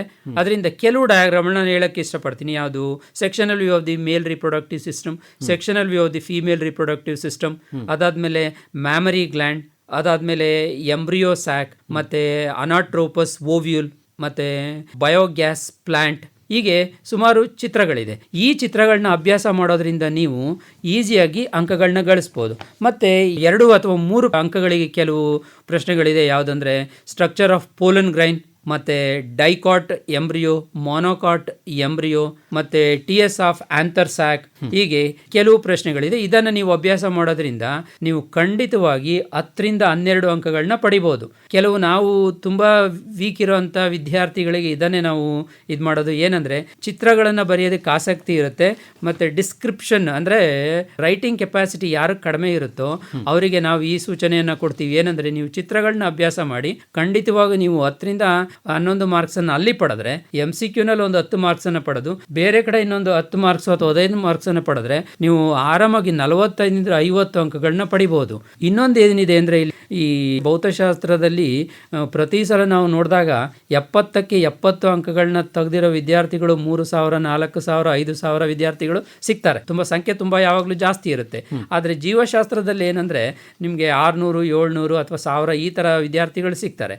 ಯಾಕೆಂದರೆ ಇಲ್ಲಿ ಡಿಸ್ಕ್ರಿಪ್ಟಿವ್ ಇರೋದ್ರಿಂದ, ಮತ್ತು ಮಕ್ಕಳುಗಳು ಬರೆಯೋದು ಸ್ಕಿಲ್ ಯಾರಿಗಿದೆಯೋ ಅವರು ಇಲ್ಲಿ 70ಕ್ಕೆ 70 ಅಂಕಗಳನ್ನ ಪಡಿಬೋದು. ಅದರಿಂದ ನೀವು ಯಾವುದೇ ಪ್ರಶ್ನೆ ಬರಿಬೇಕಾದ್ರೆ ದಯವಿಟ್ಟು ಮಕ್ಕಳೇ ಅಥವಾ ವಿದ್ಯಾರ್ಥಿಗಳೇ, ನೀವು ವ್ಯಾಲ್ಯೂ ಬೇಸ್ಡ್ ಅಂತ ಏನಿದೆ ಆ ಇದನ್ನು ನೀವು ಬರೆದ್ರೆ ಮಾತ್ರ ನಿಮಗೆ ಅಂಕಗಳು ಸಿಗುತ್ತೆ. ಏಕೆಂದರೆ ನಾವು ಎವ್ಯಾಲ್ಯೂಯೇಷನ್ ಮಾಡಬೇಕಾದ್ರೆ ನಮಗೆ ಒಂದು ಸ್ಕೀಮ್ ಅಂತ ಕೊಟ್ಟಿರ್ತಾರೆ. ಆ ನಿರ್ದಿಷ್ಟವಾದ ಉತ್ತರ ಇದ್ದರೆ ಮಾತ್ರ ಅದನ್ನು ನಾವು ವ್ಯಾಲ್ಯೂ ಮಾಡೋದಕ್ಕೆ ಸಾಧ್ಯ. ನೀವು ಅದೇ ರೀತಿ ಬರೋ ಅಂಥ ಕೆಲವು ಇದಿದೆ, ನೀವು ಉತ್ತರನ ಚೇಂಜ್ ಮಾಡಿ ಬೇರೆ ಸೆಂಟೆನ್ಸನ್ನು ಬರೆದ್ರೆ ಅದಕ್ಕೆ ನಾವು ಅಂಕಗಳನ್ನ ಕೊಡೋದಕ್ಕೆ ಬರಲ್ಲ. ಅದರಿಂದ ನಾನು ಯಾಕೆ ನಿಮಗೆ NCERT ಬುಕ್ಕನ್ನು ಓದಿ ಅಂತ ನಾನು ಒತ್ತಾಯ ಮಾಡ್ತಾ ಇದ್ದೀನಿ ಅಂದರೆ ಈ ಒಂದು ಕಾರಣಕ್ಕೆ. ಏಕೆಂದರೆ ಸ್ಕೀಮನ್ನು ಫಾಲೋ ಮಾಡ್ದಲೇ ನಾವು ಎವ್ಯಾಲ್ಯೂಯೇಷನನ್ನು ಮಾಡೋದಕ್ಕೆ ಬರಲ್ಲ. ಅದರಿಂದ ಸ್ಕೀಮಲ್ಲಿ ಕೂಡ ಏನು ಕೊಟ್ಟಿರ್ತಾರೆ, NCERTಲಿ ಏನು ಉತ್ತರಗಳಿರುತ್ತೆ ಅದನ್ನೇ ಕೊಟ್ಟಿರ್ತಾರೆ. ಅದರಿಂದ ಆದಷ್ಟು ಅದನ್ನು ಮಕ್ಕಳು ಬರೆಯೋದಕ್ಕೆ ಟ್ರೈ ಮಾಡಬೇಕಾಗುತ್ತೆ. ಈಗ ಪಾರ್ಟ್ ಡಿ ಯಲ್ಲೇ ಇನ್ನೊಂದು ಯಾವುದಾದ್ರು ಪ್ರಶ್ನೆ ತಗೋಬೋದಾ? ಸೊ ಇನ್ನೊಂದು ಪಾರ್ಟ್ 6ಗೆ ಬಂದಾಗ ಅಲ್ಲಿ ನಾನು ಹೇಳಿದೆ ನಿಮಗೆ ಹಾರ್ಟ್ಸ್ ಅಂತ ಪ್ರಶ್ನೆಗಳು ಬರುತ್ತೆ. ಹಾರ್ಟ್ಸ್ ಅಂದರೆ ಏನು? Higher order thinking skill based questions ಅಂತ. ಈ ಪ್ರಶ್ನೆಗಳು ಬಂದಾಗ ಏನಾಗುತ್ತೆ ಅಂದರೆ ವಿದ್ಯಾರ್ಥಿಗಳಿಗೆ ಹಾರ್ಟ್ಸ್ ಅಂತಿದಂಗೆ ಅದು ಹಾಟ್ ಆಗಿರುತ್ತೆ ಅಂತ ಏನು ಅನ್ಕೋಬೇಡಿ. ಅದು ಸ್ವಲ್ಪ ಕಷ್ಟ ಇರುತ್ತೆ ಅಂತ. ಅಲ್ಲಿ ಸ್ವಲ್ಪ ಕಷ್ಟ ಇರುತ್ತೆ. ಅದಕ್ಕೆ ನಾನು ಹೇಳಿದೆ ಪಾರ್ಟ್ ಏನಲ್ಲೂ ಬರ್ಬೋದು, ಅಂದ್ರೆ ಒಂದು ಬಹು ಆಯ್ಕೆ ಪ್ರಶ್ನೆಯಲ್ಲೂ ಬರ್ಬೋದು, ಮತ್ತೆ 5 ಅಂಕಗಳ ಪ್ರಶ್ನೆಗಳಲ್ಲೂ ಬರ್ಬೋದು. ಈ ತರದ ಹಾರ್ಟ್ ಪ್ರಶ್ನೆಗಳು ಯೂಶುವಲ್ ಆಗಿ 6ನೇ ವಿಭಾಗದಲ್ಲಿ ಬರುವಂತ ಚಾನ್ಸಸ್ ಇದೆ. ಯಾವೆಲ್ಲ ಚಾಪ್ಟರ್ಗಳಲ್ಲಿ ಬರ್ಬೋದು ಅಂದ್ರೆ ಸೆಕ್ಷುವಲ್ ರಿಪ್ರೊಡಕ್ಷನ್ ಇನ್ ಫ್ಲವರಿಂಗ್ ಪ್ಲಾಂಟ್ಸ್ ಅಲ್ಲಿ ಬರ್ಬೋದು, ಮತ್ತೆ principles of inheritance and variation ಅಲ್ಲಿ ಬರ್ಬೋದು, ಮತ್ತೆ ಮಾಲಿಕ್ಯುಲರ್ ಬೇಸಿಸ್ ಆಫ್ ಇನ್ಹೆರಿಟೆನ್ಸ್ ಅಲ್ಲಿ, ಬಯೋಟೆಕ್ನಾಲಜಿ ಪ್ರಿನ್ಸಿಪಲ್ಸ್ ಅಂಡ್ ಪ್ರಾಸೆಸ್ ಅಲ್ಲಿ ಬರ್ಬೋದು, ಮತ್ತೆ ಆರ್ಗ್ಯಾನಿಸಮ್ ಅಂಡ್ ಪಾಪ್ಯುಲೇಷನ್ ಅಲ್ಲಿ ಬರ್ಬೋದು. ಮತ್ತೆ 1 ಅಂಕ ಅಂತ ಬಂದಾಗ human reproduction, reproductive health, human health and diseases, molecular basis of inheritance, evolution, ಮತ್ತು biotechnology principles and process, organism and evolution, biodiversity and ಕನ್ಸರ್ವೇಷನಲ್ಲೂ ಕೂಡ ಬರ್ಬೋದು. ನನ್ನ ಪ್ರಕಾರ ಹಾರ್ಟ್ಸ್ ಅಂದರೆ higher order thinking skill based questions 15ರಿಂದ 18 ಅಂಕಗಳಿರುತ್ತೆ. ಅದರಿಂದ ಮಕ್ಕಳು ಈ ಪ್ರಶ್ನೆಗಳಿಗೆ ರೆಡಿ ಆದರೆ ಅಲ್ಲೂ ಕೂಡ ಒಂದು 10 ಅಂಕಗಳನ್ನ ಪಡಿಬೋದು. ಅದಕ್ಕೆ ಸ್ಯಾಂಪಲ್ 1 ಪೇಪರಲ್ಲಿ ಕೆಲವು ಪ್ರಶ್ನೆಗಳಿದೆ. ಏನಂದರೆ 42ನೇ ಪ್ರಶ್ನೆ ಇದೆ, complete the given tabular column with respect to male and female gametophyte of angiosperm for the mention characters ಅಂತ ಇದೆ. ಇಲ್ಲಿ ಮೊದಲನೇ ಕಾಲಮಲ್ಲಿ ಕ್ಯಾರೆಕ್ಟರ್ಸ್ ಅನ್ನು ಕೊಟ್ಟಿರ್ತಾನೆ, 2ನೇ ಕಾಲಮಲ್ಲಿ ಮೆಚೂರ್ ಮೇಲ್ ಗೆಮೆಟ್ ಅಂತ ಇದೆ, 3ನೇ ಕಾಲಮಲ್ಲಿ ಮೆಚೂರ್ ಫೀಮೇಲ್ ಗೆಮೆಟ್ ಅಂತ ಇದೆ. ಅದನ್ನ ಕೊಟ್ಟಿರ್ತಾರೆ, ಕ್ಯಾರೆಕ್ಟರ್ನ ಅವರೇ ಕೊಟ್ಟಿರ್ತಾರೆ. ಆದ್ರೆ ನೀವು ಇಲ್ಲಿ ಮೆಚೂರ್ ಮೇಲ್ ಗೆಮೆಟ್ ಮತ್ತೆ ಮೆಚೂರ್ ಫೀಮೇಲ್ ಗೆಮೆಟ್ ಅಂತ ಇದೆಯಲ್ಲ, ಅದೆರಡು ಖಾಲಿ ಇರುತ್ತೆ. ಅಲ್ಲಿ ನೀವು ಅದನ್ನ ಫಿಲ್ ಮಾಡಬೇಕಾಗುತ್ತೆ. ಮೊದಲನೇ ಪ್ರಶ್ನೆ ಏನು? Number of cells present in mature male gametophyte ಅಂತ ಬಂದಾಗ 3 cells, ಇಲ್ಲಿ 7 cells. ಮತ್ತೆ ನಂಬರ್ ಆಫ್ ಗ್ಯಾಮೆಟ್ಸ್ ಪ್ರೆಸೆಂಟ್ ಅಂತ ಬಂದಾಗ ಮೆಚೂರ್ ಮೇಲ್ ಗೆಮೆಟ್ ಅಲ್ಲಿ 2 ಗ್ಯಾಮೆಟ್ಸ್ ಅಂತ ಬರುತ್ತೆ, ಮತ್ತೆ ಮೆಚೂರ್ ಫೀಮೇಲ್ ಗೆಮೆಟ್ಸ್ ಅಲ್ಲಿ 1 XL ಅಂತ ಬರುತ್ತೆ. ಮತ್ತೆ ಟೈಪ್ ಆಫ್ ಸೆಲ್ ಡಿವಿಷನ್ ನಿಮಗೆ ಗೊತ್ತು, ಮಿಯೋಸಿಸ್ ಅಂಡ್ ಮೈಟೋಸಿಸ್ ಅಂತ. ಇಲ್ಲಿ ಟೈಪ್ಸ್ ಆಫ್ ಸೆಲ್ ಡಿವಿಷನ್ ಅಂತ ಬಂದಾಗ ಮೆಚೂರ್ ಮೇಲ್ ಗೆಮೆಟ್ ಅಲ್ಲಿ ಮಿಯೋಸಿಸ್ ಫಾಲೋಡ್ ಬೈ ಮೈಟೋಸಿಸ್ ಅಂತ ಬರಿಬೇಕು, ಮತ್ತೆ ಮೆಚೂರ್ ಫೀಮೇಲ್ ಗೆಮೆಟ್ ಅಲ್ಲಿ meiosis is followed by mitosis ಅಂತ ಬರಿಬೇಕು. ಮತ್ತೆ ಪ್ಲಾಯ್ಡಿ ಲೆವೆಲ್ ಅಂತ ಬರುತ್ತೆ. ಪ್ಲಾಯ್ಡಿ ಲೆವೆಲ್ ಅಂದ್ರೆ ಕ್ರೋಮೋಸೋಮಲ್ ಲೆವೆಲ್ ಅಂತ. ಇಲ್ಲಿ ಮೆಚೂರ್ ಮೇಲ್ ಗೆಮೆಟೋಫೈಟ್ ಅಂತ ಬಂದಾಗ ಮೇಲ್ ಗೆಮೆಟ್ಸ್ ಯಾವಾಗಲೂ ಹ್ಯಾಪ್ಲಾಯ್ಡ್ ಆಗಿರುತ್ತೆ, N ನಂಬರ್ ಇರುತ್ತೆ. ಆದರೆ ಫೀಮೇಲ್ ಗೆಮೆಟೋಫೈಟ್ ಅಂತ ಬಂದಾಗ ಇಲ್ಲಿ ಹ್ಯಾಪ್ಲಾಯ್ಡು ಇರುತ್ತೆ, ಮತ್ತೆ ಡಿಪ್ಲಾಯ್ಡು ಇರುತ್ತೆ, ಮತ್ತೆ ನೆಕ್ಸ್ಟ್ ಅದು ಫ್ಯೂಷನ್ ಆದಮೇಲೆ ಟ್ರಿಪ್ಲಾಯ್ಡ್ ಆಗುತ್ತೆ. ಇಲ್ಲಿ ನೀವು ಹ್ಯಾಪ್ಲಾಯ್ಡು ಡಿಪ್ಲಾಯ್ಡ್ ಬರಿಬೇಕಾಗುತ್ತೆ. ಸಿನರ್ಜಿಡ್ ಅಂತ ಬಂದಾಗ ಹ್ಯಾಪ್ಲಾಯ್ಡ್ ಇರುತ್ತೆ, ಪೋಲಾರ್ ನ್ಯೂಕ್ಲಿಯಸ್ ಅಂತ ಬಂದಾಗ ಡಿಪ್ಲಾಯ್ಡ್ ಇರುತ್ತೆ. ಅದರಿಂದ ಈ ರೀತಿ ಪ್ರಶ್ನೆಗಳು ಬರ್ಬೋದು. ಇದನ್ನು ನಾವು ಹಾರ್ಟ್ಸ್ ಅಂತ ತೊಗೊಂತೀವಿ. ಮತ್ತೆ ಜಸ್ಟಿಫೈ ದಿ ಗಿವನ್ ಸ್ಟೇಟ್ಮೆಂಟ್ ಅಂತಲೂ ಕೂಡ ಕೇಳ್ಬೋದು. ಇನ್ನೊಂದು ಪ್ರಶ್ನೆ ಏನಂದರೆ give reasons for the following ಅಂತಲೂ ಕೇಳ್ಬೋದು. ಇಲ್ಲಿ restriction enzymes are called molecular scissors ಅಂತ ಇದನ್ನು ಸ್ಯಾಂಪಲ್ 2ನಲ್ಲಿ ಕೇಳಿಯಾನೆ. ಅಲ್ಲಿ ನೀವು because they cuts the DNA at specific location ಅಂತ ಬರೀಬೇಕಾಗುತ್ತೆ. DNA ಲೈಗೇಸಸ್ used in genetic engineering ಅಂತ ಕೇಳಿಯಾನೆ. ಅಲ್ಲಿ ನಾವು ರಿಕಾಮಿನೆಂಟ್ DNA ಮಾಡಬೇಕಾದಾಗ ಈ ಲೈಗೇಸಸ್ಸನ್ನು ನಾವು ಯೂಸ್ ಮಾಡಲೇಬೇಕಾಗುತ್ತೆ, because ligases is called a molecular suture ಅಂತ ಹೇಳ್ತೀವಿ. ಮತ್ತು chilled ethanol used in DNA isolation ಅಂತ ಹೇಳ್ತಾನೆ. ನಾವು DNA ಪ್ಯೂರಿಫೈಡ್ ಫಾರ್ಮಲ್ಲಿ ಪ್ರಿಸಿಪಿಟೇಟ್ ಮಾಡಬೇಕು ಅಂದರೆ ಚಿಲ್ಡ್ ಎಥನಾಲ್ ಇರಲೇಬೇಕು. ಮತ್ತು ಸ್ಮಾಲರ್ ಫ್ರಾಗ್ಮೆಂಟ್ಸ್ ಮೂವ್ ಫಾರ್ದರ್ ಇನ್ ಜೆಲ್ ಸ್ಲ್ಯಾಬ್ ಅಂತ ಹೇಳ್ತಾನೆ. ಇದು ಜೆಲ್ ಎಲೆಕ್ಟ್ರೋಫೋರೋಸಿಸ್ ಅಲ್ಲಿ ಆ್ಯನೋಡ್ ಕ್ಯಾಥೋಡ್ ಅಂತ ಬರುತ್ತೆ. ಇಲ್ಲಿ ಯಾವುದಾಗ್ಲೂ ಮಾಲಿಕ್ಯುಲರ್ ವೆಯ್ಟ್ ಕಡಿಮೆ ಇರೋವಂಥ DNA ತುಂಬ ಫಾಸ್ಟಾಗಿ ಹೋಗುತ್ತೆ, ಇದು ತುಂಬ ಕಡಿಮೆ ಓಡುತ್ತೆ ಅದೊಂದು. ಮತ್ತು thermostable DNA polymerase used in polymerase chain reaction ಅಂತ. ನಿಮಗೆ ಥರ್ಮೋಸ್ಟೇಬಲ್ ಅಂತ ಬಂದಾಗ ಟ್ಯಾಗ್ ಪಾಲಿಮರೇಸ್ ಅಂತ ಒಂದು ಎನ್ಸೈಮ್ ಬರುತ್ತೆ which can withstand high temperature ಅಂತ. ಅದನ್ನು ಟ್ಯಾಗ್ ಪಾಲಿಮರೇಸ್ ಅಂತ ಹೇಳ್ತೀವಿ, ಅದನ್ನು ಬರೀಬೇಕಾಗುತ್ತೆ. ಅದರಿಂದ ನಾನು ಹೇಳೋದಿಷ್ಟೇ, ಹಾರ್ಟ್ ಅಂತಂದಾಗ ನೀವು ಹಾರ್ಟ್ ಆಗಬೇಡಿ ಮಕ್ಕಳ ದಯವಿಟ್ಟು. ಏಕೆಂದರೆ ಹಾರ್ಟ್ ಅಂತ ಬಂದಾಗ ಅದೇನು ಹಾರ್ಟ್ ಆಗಿರಲ್ಲ. ಇಲ್ಲಿ ಉತ್ತರಗಳು ಕೆಲವು ಸಲ ಹೇಗಿರುತ್ತೆ ಅಂದರೆ ಉತ್ತರಗಳನ್ನ ಕೊಟ್ಟು ಪ್ರಶ್ನೆಗಳನ್ನ ಕೇಳುವಂಥ ಉದಾಹರಣೆಗಳು ಇದೆ. ಕೆಲವು ಸಲ ಏನು ಮಾಡಿರ್ತಾನೆ ಅಂದರೆ ಕೆಲವು ಡಿಸೀಸ್ಗಳನ್ನ ಸಿಂಪ್ಟಮ್ಸ್ ಅನ್ನ ಕೇಳಿ ಇದು ಯಾವ ಕಾಯಿಲೆ ಅಂತ ಕೇಳ್ತಾನೆ, ಮತ್ತೆ ಡಿಸೀಸ್ಗಳನ್ನ ಕೇಳಿ ಅದ್ರ ಕಾಸ್ ಮಾಡೋವಂಥ ಮೈಕ್ರೋ ಆರ್ಗ್ಯಾನಿಸಮ್ ಯಾವುದು ಅಂತ ಕೇಳಿರ್ತಾನೆ. ಅದರಿಂದ ವಿದ್ಯಾರ್ಥಿಗಳು ಸ್ಮಾರ್ಟ್ ವರ್ಕ್ ಮತ್ತು ಹಾರ್ಡ್ ವರ್ಕನ್ನು ಮಾಡೋದ್ರಿಂದ ಮತ್ತು ಯಾವೆಲ್ಲ ಚಾಪ್ಟ್ರಲ್ಲಿ ಹಾರ್ಟ್ಸ್ ಪ್ರಶ್ನೆಗಳು ಬರುತ್ತೆ ಅಂತ ನೀವು ಬ್ಲೂ ಪ್ರಿಂಟನ್ನು ಒಂದ್ಸಲ ನೋಡಿದಾಗ ಎಲ್ಲೆಲ್ಲಿ 2 ಪ್ರಶ್ನೆಗಳಿದೆಯೋ 5 ಮಾರ್ಕ್ಸಿಗೆ, ಅಂದರೆ ನಾನು ಹೇಳ್ತಾ ಇದ್ದೀನಿ ಪ್ರಿನ್ಸಿಪಲ್ಸ್ ಆಫ್ ಇನ್ಹೆರಿಟೆನ್ಸಲ್ಲಿ 2 ಪ್ರಶ್ನೆಗಳು ಬರುತ್ತೆ ಅಂತ ಹೇಳಿದೆ, ಮಾಲಿಕ್ಯುಲರ್ ಬೇಸಿಸ್ ಆಫ್ ಇನ್ಹೆರಿಟೆನ್ಸಲ್ಲಿ 2 ಪ್ರಶ್ನೆಗಳಿರುತ್ತೆ ಅಂತ ಹೇಳಿದೆ. ಅಂಥ ಕಡೆ ಅವರು ಹಾರ್ಟ್ಸ್ ಪ್ರಶ್ನೆಗಳನ್ನ ತೆಗೆಯುವಂಥ ಚಾನ್ಸಸ್ ಇರುತ್ತೆ. ಹಾಗಂತ ಬೇರೆ ಚಾಪ್ಟ್ರಲ್ಲಿ ತೆಗಿಬಾರ್ದು ಅಂತಿಲ್ಲ, ಅಲ್ಲೂ ತೆಗಿಬೋದು. ಆದರೆ ನೀವು ಕಾನ್ಸೆಪ್ಟನ್ನು ಪ್ರಾಮಾಣಿಕವಾಗಿ ಓದಿ ಅರ್ಥ ಮಾಡ್ಕೊಂಡಿದ್ರೆ ಯಾವ ಥರದ ಪ್ರಶ್ನೆಗಳನ್ನ ಕೇಳಿದ್ರು ನೀವು ಉತ್ತರ ಬರಿಬೋದು. ನನ್ನ ಸಲಹೆ ಏನಂದರೆ ನೀವು 1 ಮಾರ್ಕು 2 ಮಾರ್ಕು 3 ಮಾರ್ಕ್ ಅನ್ನೋದನ್ನು ನಾವು ಕ್ವಶನ್ ಪೇಪರಲ್ಲಿ ಅಷ್ಟೇ ಮಾಡಿರ್ತೀವಿ. ಆದರೆ ನೀವು ಎಲ್ಲ ಕಾನ್ಸೆಪ್ಟ್ಗಳನ್ನ ಅರ್ಥ ಮಾಡ್ಕೊಂಡಿದ್ರೆ ಯಾವ ಪ್ರಶ್ನೆಗೆ ಬೇಕಾದ್ರೂ ತುಂಬ ಈಸಿಯಾಗಿ ಉತ್ತರವನ್ನು ಬರಿಬೋದು ಅಲ್ವಾ. ಈಗ ಪಾರ್ಟಿ ಅನ್ನೋದು ಒಂದು ಕೂಡ ಒಂದಿದೆ, ಅದು ಎಲ್ರಿಗೂ ಅಲ್ಲ. ನಮ್ಮ ವಿದ್ಯಾರ್ಥಿಗಳ ಗಮನಕ್ಕೂ ಕೂಡ ಇರಲಿ, ಪಾರ್ಟಿ ಅನ್ನುವಂಥದ್ದು ಯಾರಿಗೆ ಅಂತ ಹೇಳ್ಬಿಡಿ.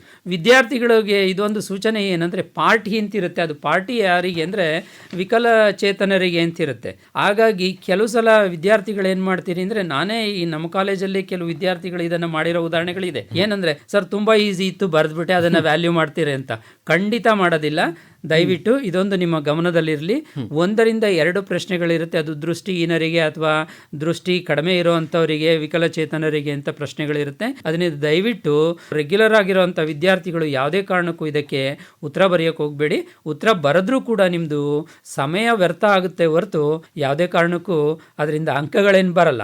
ಅದರಿಂದ ಇದು ವಿಶೇಷವಾಗಿ ದೃಷ್ಟಿ ವಿಕಲಚೇತನರಿಗೆ ಮಾತ್ರ ಇದು ಈ ಪಾರ್ಟ್ ಇರೋದು, ಈ ಪಾರ್ಟ್. ಓಕೆ, ಭಾಳ ಸಂತೋಷ ಸರ್. ಇಷ್ಟೊತ್ತು ಆಕಾಶವಾಣಿ ಮೈಸೂರಿಗೆ ಬಂದು ಭಾಳಷ್ಟು ಮಾಹಿತಿ ಮಾಡಿಕೊಟ್ರಿ. ಈಗ ಕೊನೆಯದಾಗಿ ನಮ್ಮ ವಿದ್ಯಾರ್ಥಿಗಳಿಗೆ ಮಾರ್ಚ್ 11ನೇ ತಾರೀಕು ಜೀವಶಾಸ್ತ್ರ ಬಯಾಲಜಿ ಎಕ್ಸಾಮ್ ಬರೀತಿರುವಂತಹ ವಿದ್ಯಾರ್ಥಿಗಳಿಗೆ ನಿಮ್ಮ ಒಂದು ಕಿವಿ ಮಾತು ಏನು? ಈಗಾಗಲೇ ಕೂಡ ಬಹಳಷ್ಟು ಟಿಪ್ಸ್ಗಳನ್ನ ಕೊಟ್ಬಿಟ್ಟಿದ್ದೀರಿ, ಯಾವ್ಯಾವ ಮೇಯ್ನಲ್ಲಿ ಯಾವ್ಯಾವ ಚಾಪ್ಟ್ರಲ್ಲಿ ಇಂಪಾರ್ಟೆಂಟ್ ಕ್ವಶನ್ಸು ಮತ್ತು ವೆಯ್ಟೇಜ್ ಆಫ್ ಮಾರ್ಕ್ಸ್ ಹೇಗಿರುತ್ತೆ ಅಂತ ಹೇಳಿ ಅದನ್ನು ಕೂಡ ನೋಡಿಕೊಂಡ್ರು ವಿದ್ಯಾರ್ಥಿಗಳು ಗೊತ್ತೇ ಇಲ್ಲ, ನನ್ನ ಕೈಲಿ ಆಗೋದೇ ಇಲ್ಲ ಅನ್ನೋ ವಿದ್ಯಾರ್ಥಿಗಳು ಕನಿಷ್ಠ ಪಕ್ಷ ಒಂದು 30 ಅಂಕ ತಗೋಬೋದು ಅಲ್ವಾ? ಅಂದರೆ ಈಗಿನ ಒಂದು ಪ್ರಶ್ನೆ ಪತ್ರಿಕೆಯ ಒಂದು ಪ್ಯಾಟ್ರನ್ ಹೇಗಿದೆ ಅಂದರೆ ವಿದ್ಯಾರ್ಥಿ ಸ್ನೇಹಿ. ನಾವು ಎಲ್ಲ ಕಾರ್ಯಕ್ರಮದಲ್ಲೂ ಅದನ್ನೇ ಕೂಡ ಹೇಳ್ತಿರ್ತೀವಿ, ವಿದ್ಯಾರ್ಥಿ ಸ್ನೇಹಿ ಪ್ರಶ್ನೆ ಪತ್ರಿಕೆಗಳು, ಪರೀಕ್ಷೆಗಳು ಅಂತ ಹೇಳಿ. ಸುಲಭವಾಗಿರುತ್ತೆ, ನೀವು ಹೇಳೋ ಪ್ರಕಾರ ಸುಲಭನೇ ಒಂದು 30% ಇರುತ್ತೆ ಪಾಸ್ ಆಗುವ ವಿದ್ಯಾರ್ಥಿಗಳಿಗೆ. ಇನ್ನು ಸ್ವಲ್ಪ ಎವರೇಜ್ ಇನ್ನೊಂದು 30 ಅಂತ ಹೇಳ್ಬೋದು, ಇನ್ನು 20 ಅಂತ ಹೇಳಿದಾಗ ಸ್ವಲ್ಪ ಕಷ್ಟ. ಅಂದರೆ ಎಲ್ಲ ಓದ್ಕೊಂಡಿರೋನು ಬುದ್ಧಿವಂತನಾಗಿರೋನು ಬರೀತಾನೆ ಅನ್ನೋದು ಕಿವಿ ಮಾತು ಹೇಳಿ. ವಿದ್ಯಾರ್ಥಿಗಳಿಗೆ ಮುಂದೆ ಬರುವಂಥ ಪರೀಕ್ಷೆ ಬಗ್ಗೆ ಕೆಲವು ಇದನ್ನು ಹೇಳೋದಕ್ಕೆ ಇಷ್ಟಪಡ್ತೀನಿ. ಏನು ಅಂದರೆ ವಿದ್ಯಾರ್ಥಿಗಳೇ, ಈ ಸಮಯ ತುಂಬ ಕಡಿಮೆ ಇದೆ. ಅದರಿಂದ ನನ್ನ ಸಲಹೆ ಏನಂದರೆ, ನೀವು ಜೀವನದಲ್ಲಿ ಯಶಸ್ಸು ಗಳಿಸಬೇಕು ಅಂದರೆ ಈ 3 ಪಾಲಿಸಬೇಕು ಅಂತ ನನ್ನ ಇದು. ಏನಂದರೆ, ಒಂದು ನಿಮ್ಮ ಲೈಫ್ ಸ್ಟೈಲು, ಇನ್ನೊಂದು ನಿಮ್ಮ ಫುಡ್ ಹ್ಯಾಬಿಟ್ಟು, ಮತ್ತು ಯಾವುದಾದ್ರೂ ಒಂದು ಫಿಸಿಕಲ್ ಆ್ಯಕ್ಟಿವಿಟಿ ಇರಬೇಕು ಅಂತ. ಈ 3 ಪಾಲಿಸಿದ್ರೆ ನೀವು ಖಂಡಿತ. ಆಮೇಲೆ ಇನ್ನೊಂದು, ನಾವು ಕೋರ್ ಸಬ್ಜೆಕ್ಟ್ ಅಂತ ಬಂದಾಗ PCMB ಅಂತ ಹೇಳ್ತೀವಿ, ಫಿಸಿಕ್ಸ್, ಕೆಮಿಸ್ಟ್ರಿ, ಬಯಾಲಜಿ ಮತ್ತು ಮ್ಯಾಥಮೆಟಿಕ್ಸ್. ನನ್ನ ಪ್ರಕಾರ ಈ 4 ಸಬ್ಜೆಕ್ಟಲ್ಲಿ ತುಂಬ ಈಸಿಯಾಗಿರುವಂಥ ಸಬ್ಜೆಕ್ಟ್ ಅಂದರೆ ಬಯಾಲಜಿ. ಅದರಿಂದ ಮಕ್ಕಳೇ, ನೀವು ಬೇಜಾರಾದಾಗ ಬಯಾಲಜಿನ ಓದಿ. ಬೇರೆ ಸಬ್ಜೆಕ್ಟ್ಗಳು ಹೇಗೆ ಅಂದರೆ, ಕೆಮಿಸ್ಟ್ರಿ, ಫಿಸಿಕ್ಸ್, ಮ್ಯಾಥ್ಸನ್ನು ಓದ್ತಾ ನಿಮಗೆ ಕಷ್ಟ ಜಾಸ್ತಿ ಆಗುತ್ತೆ. ಅಂದರೆ ಈ ಥರ ಮಾಡ್ಬೋದಾ, ಆ ಥರ ಮಾಡ್ಬೋದಾ ಅಂತ. ಆದರೆ ಬಯಾಲಜಿ ವಿಶೇಷತೆ ಏನಂದರೆ, ನೀವು ಓದಂಗೆ ನಿಮ್ಮ ಸಮಸ್ಯೆಗಳು ಅಥವಾ ಕಷ್ಟಗಳು ಪರಿಹಾರ ಆಗುತ್ತೆ ಅಂತ ನನ್ನ ಇದು. ಅದರಿಂದ ಬಯಾಲಜಿ ಓದೋ ಸಮಯ ಅಂತ ಹೇಳಿದಾಗ ನಾನು ಇಲ್ಲೊಂದು ನಿಮಗೆ ಇದು ಹೇಳೋದಕ್ಕೆ ಇಷ್ಟಪಡ್ತೀನಿ. ಆದಷ್ಟು ಮಕ್ಕಳೇ ಈ 1 ತಿಂಗಳು ಬೆಳಗ್ಗೆ 5 ಗಂಟೆಗೆ ಎದ್ದೇಳೋದನ್ನು ಅಭ್ಯಾಸ ಮಾಡ್ಕೊಳ್ಳಿ. ಅದರ ಜೊತೆಗೆ ನೀವು ಕಂಟಿನ್ಯೂಸ್ ಆಗಿ ಓದೋದನ್ನು ಬಿಡಬೇಕು, ಅಂದರೆ ಮಧ್ಯದಲ್ಲಿ ಬ್ರೇಕ್ಗಳಿರಬೇಕು ಅಂತ. ಮತ್ತು ಓದಬೇಕಾದ್ರೆ ನನ್ನ ಸಲಹೆ ಏನಂದರೆ, ನೀವು ಯಾವುದೇ ಕೋರ್ಸ್ ಸಬ್ಜೆಕ್ಟನ್ನು ಓದಿ, ನಿಮ್ಮ ಪಕ್ಕ ಒಂದು ನೋಟ್ಬುಕ್ ಇರಬೇಕು, ಒಂದು ಪೆನ್ ಇರಬೇಕು. ನೀವೇನನ್ನು ಬರೀತೀರಿ, ಇತ್ತೀಚಿನ ವಿದ್ಯಾರ್ಥಿಗಳ ಸಮಸ್ಯೆ ಏನಂದರೆ, ಓದ್ತಾರೆ ಆದರೆ ಅದನ್ನು ರೀಪ್ರೊಡ್ಯೂಸ್ ಮಾಡೋವಂಥ ಕೆಪಾಸಿಟಿ ಕಡಿಮೆ ಇರುತ್ತೆ. ಅದಕ್ಕೆ ನಾನು ಹೇಳೋದು ಹೇಗೆ ಅಂದರೆ, ನೀವೇ ನಿಮ್ಮ ಸೆಲ್ಫ್ ಟೆಸ್ಟನ್ನು ತಗೋಬೇಕು. ಒಂದು 5 ಅಂಕ ಪ್ರಶ್ನೆನ ಓದಿ, ಅದರಲ್ಲಿ 10 ಪಾಯಿಂಟ್ಸ್ಗಳಿರುತ್ತೆ ಅಂತ ಇಟ್ಕೊಳ್ಳಿ. ಮೊದಲು 1 ಸಲ ಓದಿ ಬರೆಯೋದಕ್ಕೆ ಶುರು ಮಾಡಿ. ಮೊದಲನೇ ಬಾರಿ ನಿಮಗೆ ಒಂದು 2-3 ಜ್ಞಾಪಕ ಬರ್ಬೋದು. ಇನ್ನೊಂದು ಸಲ ಓದಿ, ಇನ್ನೊಂದು ಸಲ ಬರೀರಿ, 4 ಜ್ಞಾಪಕ ಬರ್ಬೋದು. ಅದೇ ರೀತಿ 3ನೇ ಸಲ ನೀವು ಓದಿದಾಗ ಖಂಡಿತ ನಿಮಗೆ 10 ಪಾಯಿಂಟ್ಸ್ಗಳನ್ನು ಬರೆಯುವಂಥ ಶಕ್ತಿ ಬರುತ್ತೆ. ಈ ಥರ ಮಾಡೋದ್ರಿಂದ ಏನಾಗುತ್ತೆ ಅಂದರೆ, ನಿಮ್ಮ ವಿಲ್ ಪವರ್ ಜಾಸ್ತಿ ಆಗುತ್ತೆ. ಏಕೆಂದರೆ ನೀವು ಏನು ಬೇಕಾದರೂ ಮಾಡ್ಬೋದು, ಮನಸ್ಸಿಗಿಂತ ದೊಡ್ಡದು ಯಾವುದೂ ಇಲ್ಲ. ಅದರಿಂದ ನೀವು ಪಾಸಿಟಿವ್ ಆಗಿ ಯೋಚನೆ ಮಾಡೋದ್ರಿಂದ, ಅಂದರೆ ನೀವು ಕೆಲವು ಸಲ ನಾನು ತಮಾಷೆಗೆ ಹೇಳ್ತಾ ಇರ್ತೀನಿ ಮಕ್ಕಳ ನೀವು ಮಲಕಬೇಕಾದ್ರೆ ಅನ್ಕೊಳ್ಳಿ, ನಾನು ಪಾಸ್ ಆಗ್ತೀನಿ, ರ್ಯಾಂಕ್ ಬರ್ತೀನಿ ಅಂತ ಮಲಕಳಿ. ನೀವು ಬೆಳಗ್ಗೆ ಬರ್ದಲೇ ಇದ್ರು ರಾತ್ರಿ ಕನ್ಸಲ್ಲಂತೂ ಬಂದಿರ್ತೀರಿ ಅಂತ. ಇದು ಏನು ಮಾಡುತ್ತೆ ಅಂದರೆ, ನಿಮ್ಮಲ್ಲಿ ಪಾಸಿಟಿವ್ ಆ್ಯಟಿಟ್ಯೂಡನ್ನು ಕ್ರಿಯೇಟ್ ಮಾಡುತ್ತೆ. ಅದರಿಂದ ನೀವು ಪರೀಕ್ಷೆ ಹಾಲಿಗೆ ಹೋದಾಗ ಯಾವುದೇ ಕಾರಣಕ್ಕೂ ಬೇರೆ ಕಡೆ ಎಲ್ಲ ನೋಡಬೇಡಿ. ನೀವು ಪ್ರಶ್ನೆ ಪತ್ರಿಕೆಯನ್ನು ನೋಡಿ ಪ್ಯಾನಿಕ್ ಆಗಬೇಡಿ. ಅದ್ರ ಜೊತೆಗೆ ಬೇರೆಯವ್ರನ್ನ ನೋಡಿದಾಗ ಏನಾಗುತ್ತೆ ಅಂದರೆ, ಈ ಪ್ರಶ್ನೆ ಪತ್ರಿಕೆನ ಕೆಲವ್ರು ನೋಡಿಬಿಟ್ಟು ಸಪ್ಪಗೆ ಮುಖ ಮಕ್ಕಂಗೆ ಕೂತಿರ್ತಾನೆ, ಅವ್ನು ನೋಡ್ತಿದ್ದಂಗೆ ನಿಮಗೆ ಪ್ರಶ್ನೆ ಪತ್ರಿಕೆ ಕಷ್ಟ ಇರ್ಬೋದೇನೋ ಅಂತ ಅನಿಸುತ್ತೆ. ಈ ರೀತಿ ಏನು ಮಾಡೋಕ್ಕೆ ಹೋಗಬೇಡಿ. ಒಂದು ಸಲ ನೀವು ಪ್ರಶ್ನೆ ಪತ್ರಿಕೆನ ನೋಡೋದಕ್ಕಿಂತ ಮುಂಚೆ ದೀರ್ಘವಾಗಿ ಉಸಿರು ತೊಗೊಳ್ಳಿ. ಏಕೆಂದರೆ ನಾನು ಹೇಳ್ತೀನಲ್ಲ, ನಿಮ್ಮ ಫಿಸಿಕಲ್ ಹೆಲ್ತ್ ಜೊತೆಗೆ ನಿಮ್ಮ ಮಾನಸಿಕ ಆರೋಗ್ಯ ಕೂಡ ಇಲ್ಲಿ ತುಂಬ ಕೌಂಟ್ ಆಗುತ್ತೆ. ಅದರಿಂದ ನೀವು ಮಾನಸಿಕವಾಗಿ ಹೇಗಿರ್ತೀರೋ, ನಾನು ಹೇಳಿದ್ನಲ್ಲ, ನೀವು ಪಾಸಿಟಿವ್ ಆ್ಯಟಿಟ್ಯೂಡಿಂದ ಹೋದರೆ ನೀವು ಪರೀಕ್ಷೆಯನ್ನು ಅರ್ಧ ಗೆದ್ದಂತೆ. ಅದರಿಂದ ನೀವು ಪ್ರಾಮಾಣಿಕವಾಗಿ ಓದಿದರೆ ನಿಜವಾಗ್ಲೂ ವಿದ್ಯಾರ್ಥಿಗಳೇ, ಆ ದಿನ ಅಂದರೆ ನೀವು ಎಕ್ಸಾಮಿನೇಷನ್ ಹಾಲಲ್ಲಿ ನಿಮಗೆ ಖಂಡಿತ ಜ್ಞಾಪಕ ಬರುತ್ತೆ. ನಿಜವಾಗ್ಲೂ ಆ ಪ್ರಯತ್ನದಲ್ಲಿ ಯಶಸ್ವಿ ಆಗ್ತೀರಾ ಅಂತ ನಾನು ಅದ್ರ ಭಾವಿಸ್ತೀನಿ. ಭಾಳ ಸಂತೋಷ ಸರ್. ಕೊನೆಯದಾಗಿ ತಮ್ಮ ಮೊಬೈಲ್ ಸಂಖ್ಯೆನ ಒಮ್ಮೆ ಹೇಳಿಬಿಡಿ, ನಮ್ಮ ವಿದ್ಯಾರ್ಥಿಗಳಿಗೆ ಏನಾದರೂ ಅನುಮಾನ ಇದರಲ್ಲಿ ಬಗೆಹರಿಸ್ಕೊಳ್ಳಿ ಅನ್ನೋದು ಉದ್ದೇಶ. ವಿದ್ಯಾರ್ಥಿಗಳೇ, ನಿಮ್ಗೆ ಏನಾದರೂ ಸಲಹೆ ಸೂಚನೆಗಳು ಬೇಕು ಅಂದರೆ ನನ್ನ ದೂರವಾಣಿ ಸಂಖ್ಯೆ 9446262947 ಅಥವಾ ಮೇಲ್ ID ಬೇಕಂದರೆ ravin@tvk@gmail.com. ಮತ್ತು ನಿಮ್ಗೆ ಯಾವುದೇ ಸಲಹೆ ಸೂಚನೆ ಬೇಕು ಅಂದರೆ ಇದಕ್ಕೆ ಫೋನ್ ಮಾಡ್ಬೋದು ಅಥವಾ ಮೇಲ್ ಮಾಡ್ಬೋದು. ಹಾಗೆ ಕೊನೆಯದಾಗಿ 2025-26ನೇ ಸಾಲಿನಲ್ಲಿ ಪರೀಕ್ಷೆ ಬರೆಯುತ್ತಿರುವ ಎಲ್ಲ ವಿದ್ಯಾರ್ಥಿಗಳಿಗೆ, ಮೈಸೂರು ವಿಭಾಗ ಅಂತಲ್ಲ, ಇಡೀ ಕರ್ನಾಟಕ ರಾಜ್ಯದ ಎಲ್ಲ ವಿದ್ಯಾರ್ಥಿಗಳಿಗೂ ಕೂಡ ಶುಭವನ್ನು ಬಯಸ್ತಾ ಇದ್ದೇನೆ. ಧನ್ಯವಾದಗಳು. ಇದು ನಮ್ಮ ರವಿಕುಮಾರ್ ಅವರ ಮೊಬೈಲ್ ಸಂಖ್ಯೆ 9446262947 9446262947. ಈ ನಂಬರ್ಗೆ ತಾವು ಕರೆ ಮಾಡಿ ಕೂಡ ಹೆಚ್ಚಿನ ಮಾಹಿತಿ ಪಡ್ಕೋಬೋದು. ಹೆಚ್ಚು ರಾತ್ರಿಯ ಹೊತ್ತು ಕರೆ ಮಾಡ್ದೇನೆ ಕೆಲಸದ ಅವಧಿಯಲ್ಲಿ ಅಥವಾ 5 ಗಂಟೆಯ ನಂತರ ಅವರಿಗೆ ಕರೆ ಮಾಡಿ ಹೆಚ್ಚಿನ ಮಾಹಿತಿಯನ್ನು ಪಡ್ಕೊಳ್ಳಿ ಅಂತ ಹೇಳಿ ಇಷ್ಟೊತ್ತು ಕಾರ್ಯಕ್ರಮದಲ್ಲಿ ಭಾಗವಹಿಸಿದ್ದೀವಿ. ಧನ್ಯವಾದಗಳು ಸರ್. ನಮಸ್ಕಾರ. ಧನ್ಯವಾದಗಳು ಸರ್. ಈ ಕಾರ್ಯಕ್ರಮವನ್ನು ಆಕಾಶವಾಣಿ ಮೈಸೂರು ಕೇಂದ್ರದ ಯೂಟ್ಯೂಬ್ ಚಾನೆಲ್ನಲ್ಲೂ ಕೇಳಬಹುದು. ಇದು ಇಂದಿನ ಯುವವಾಣಿ.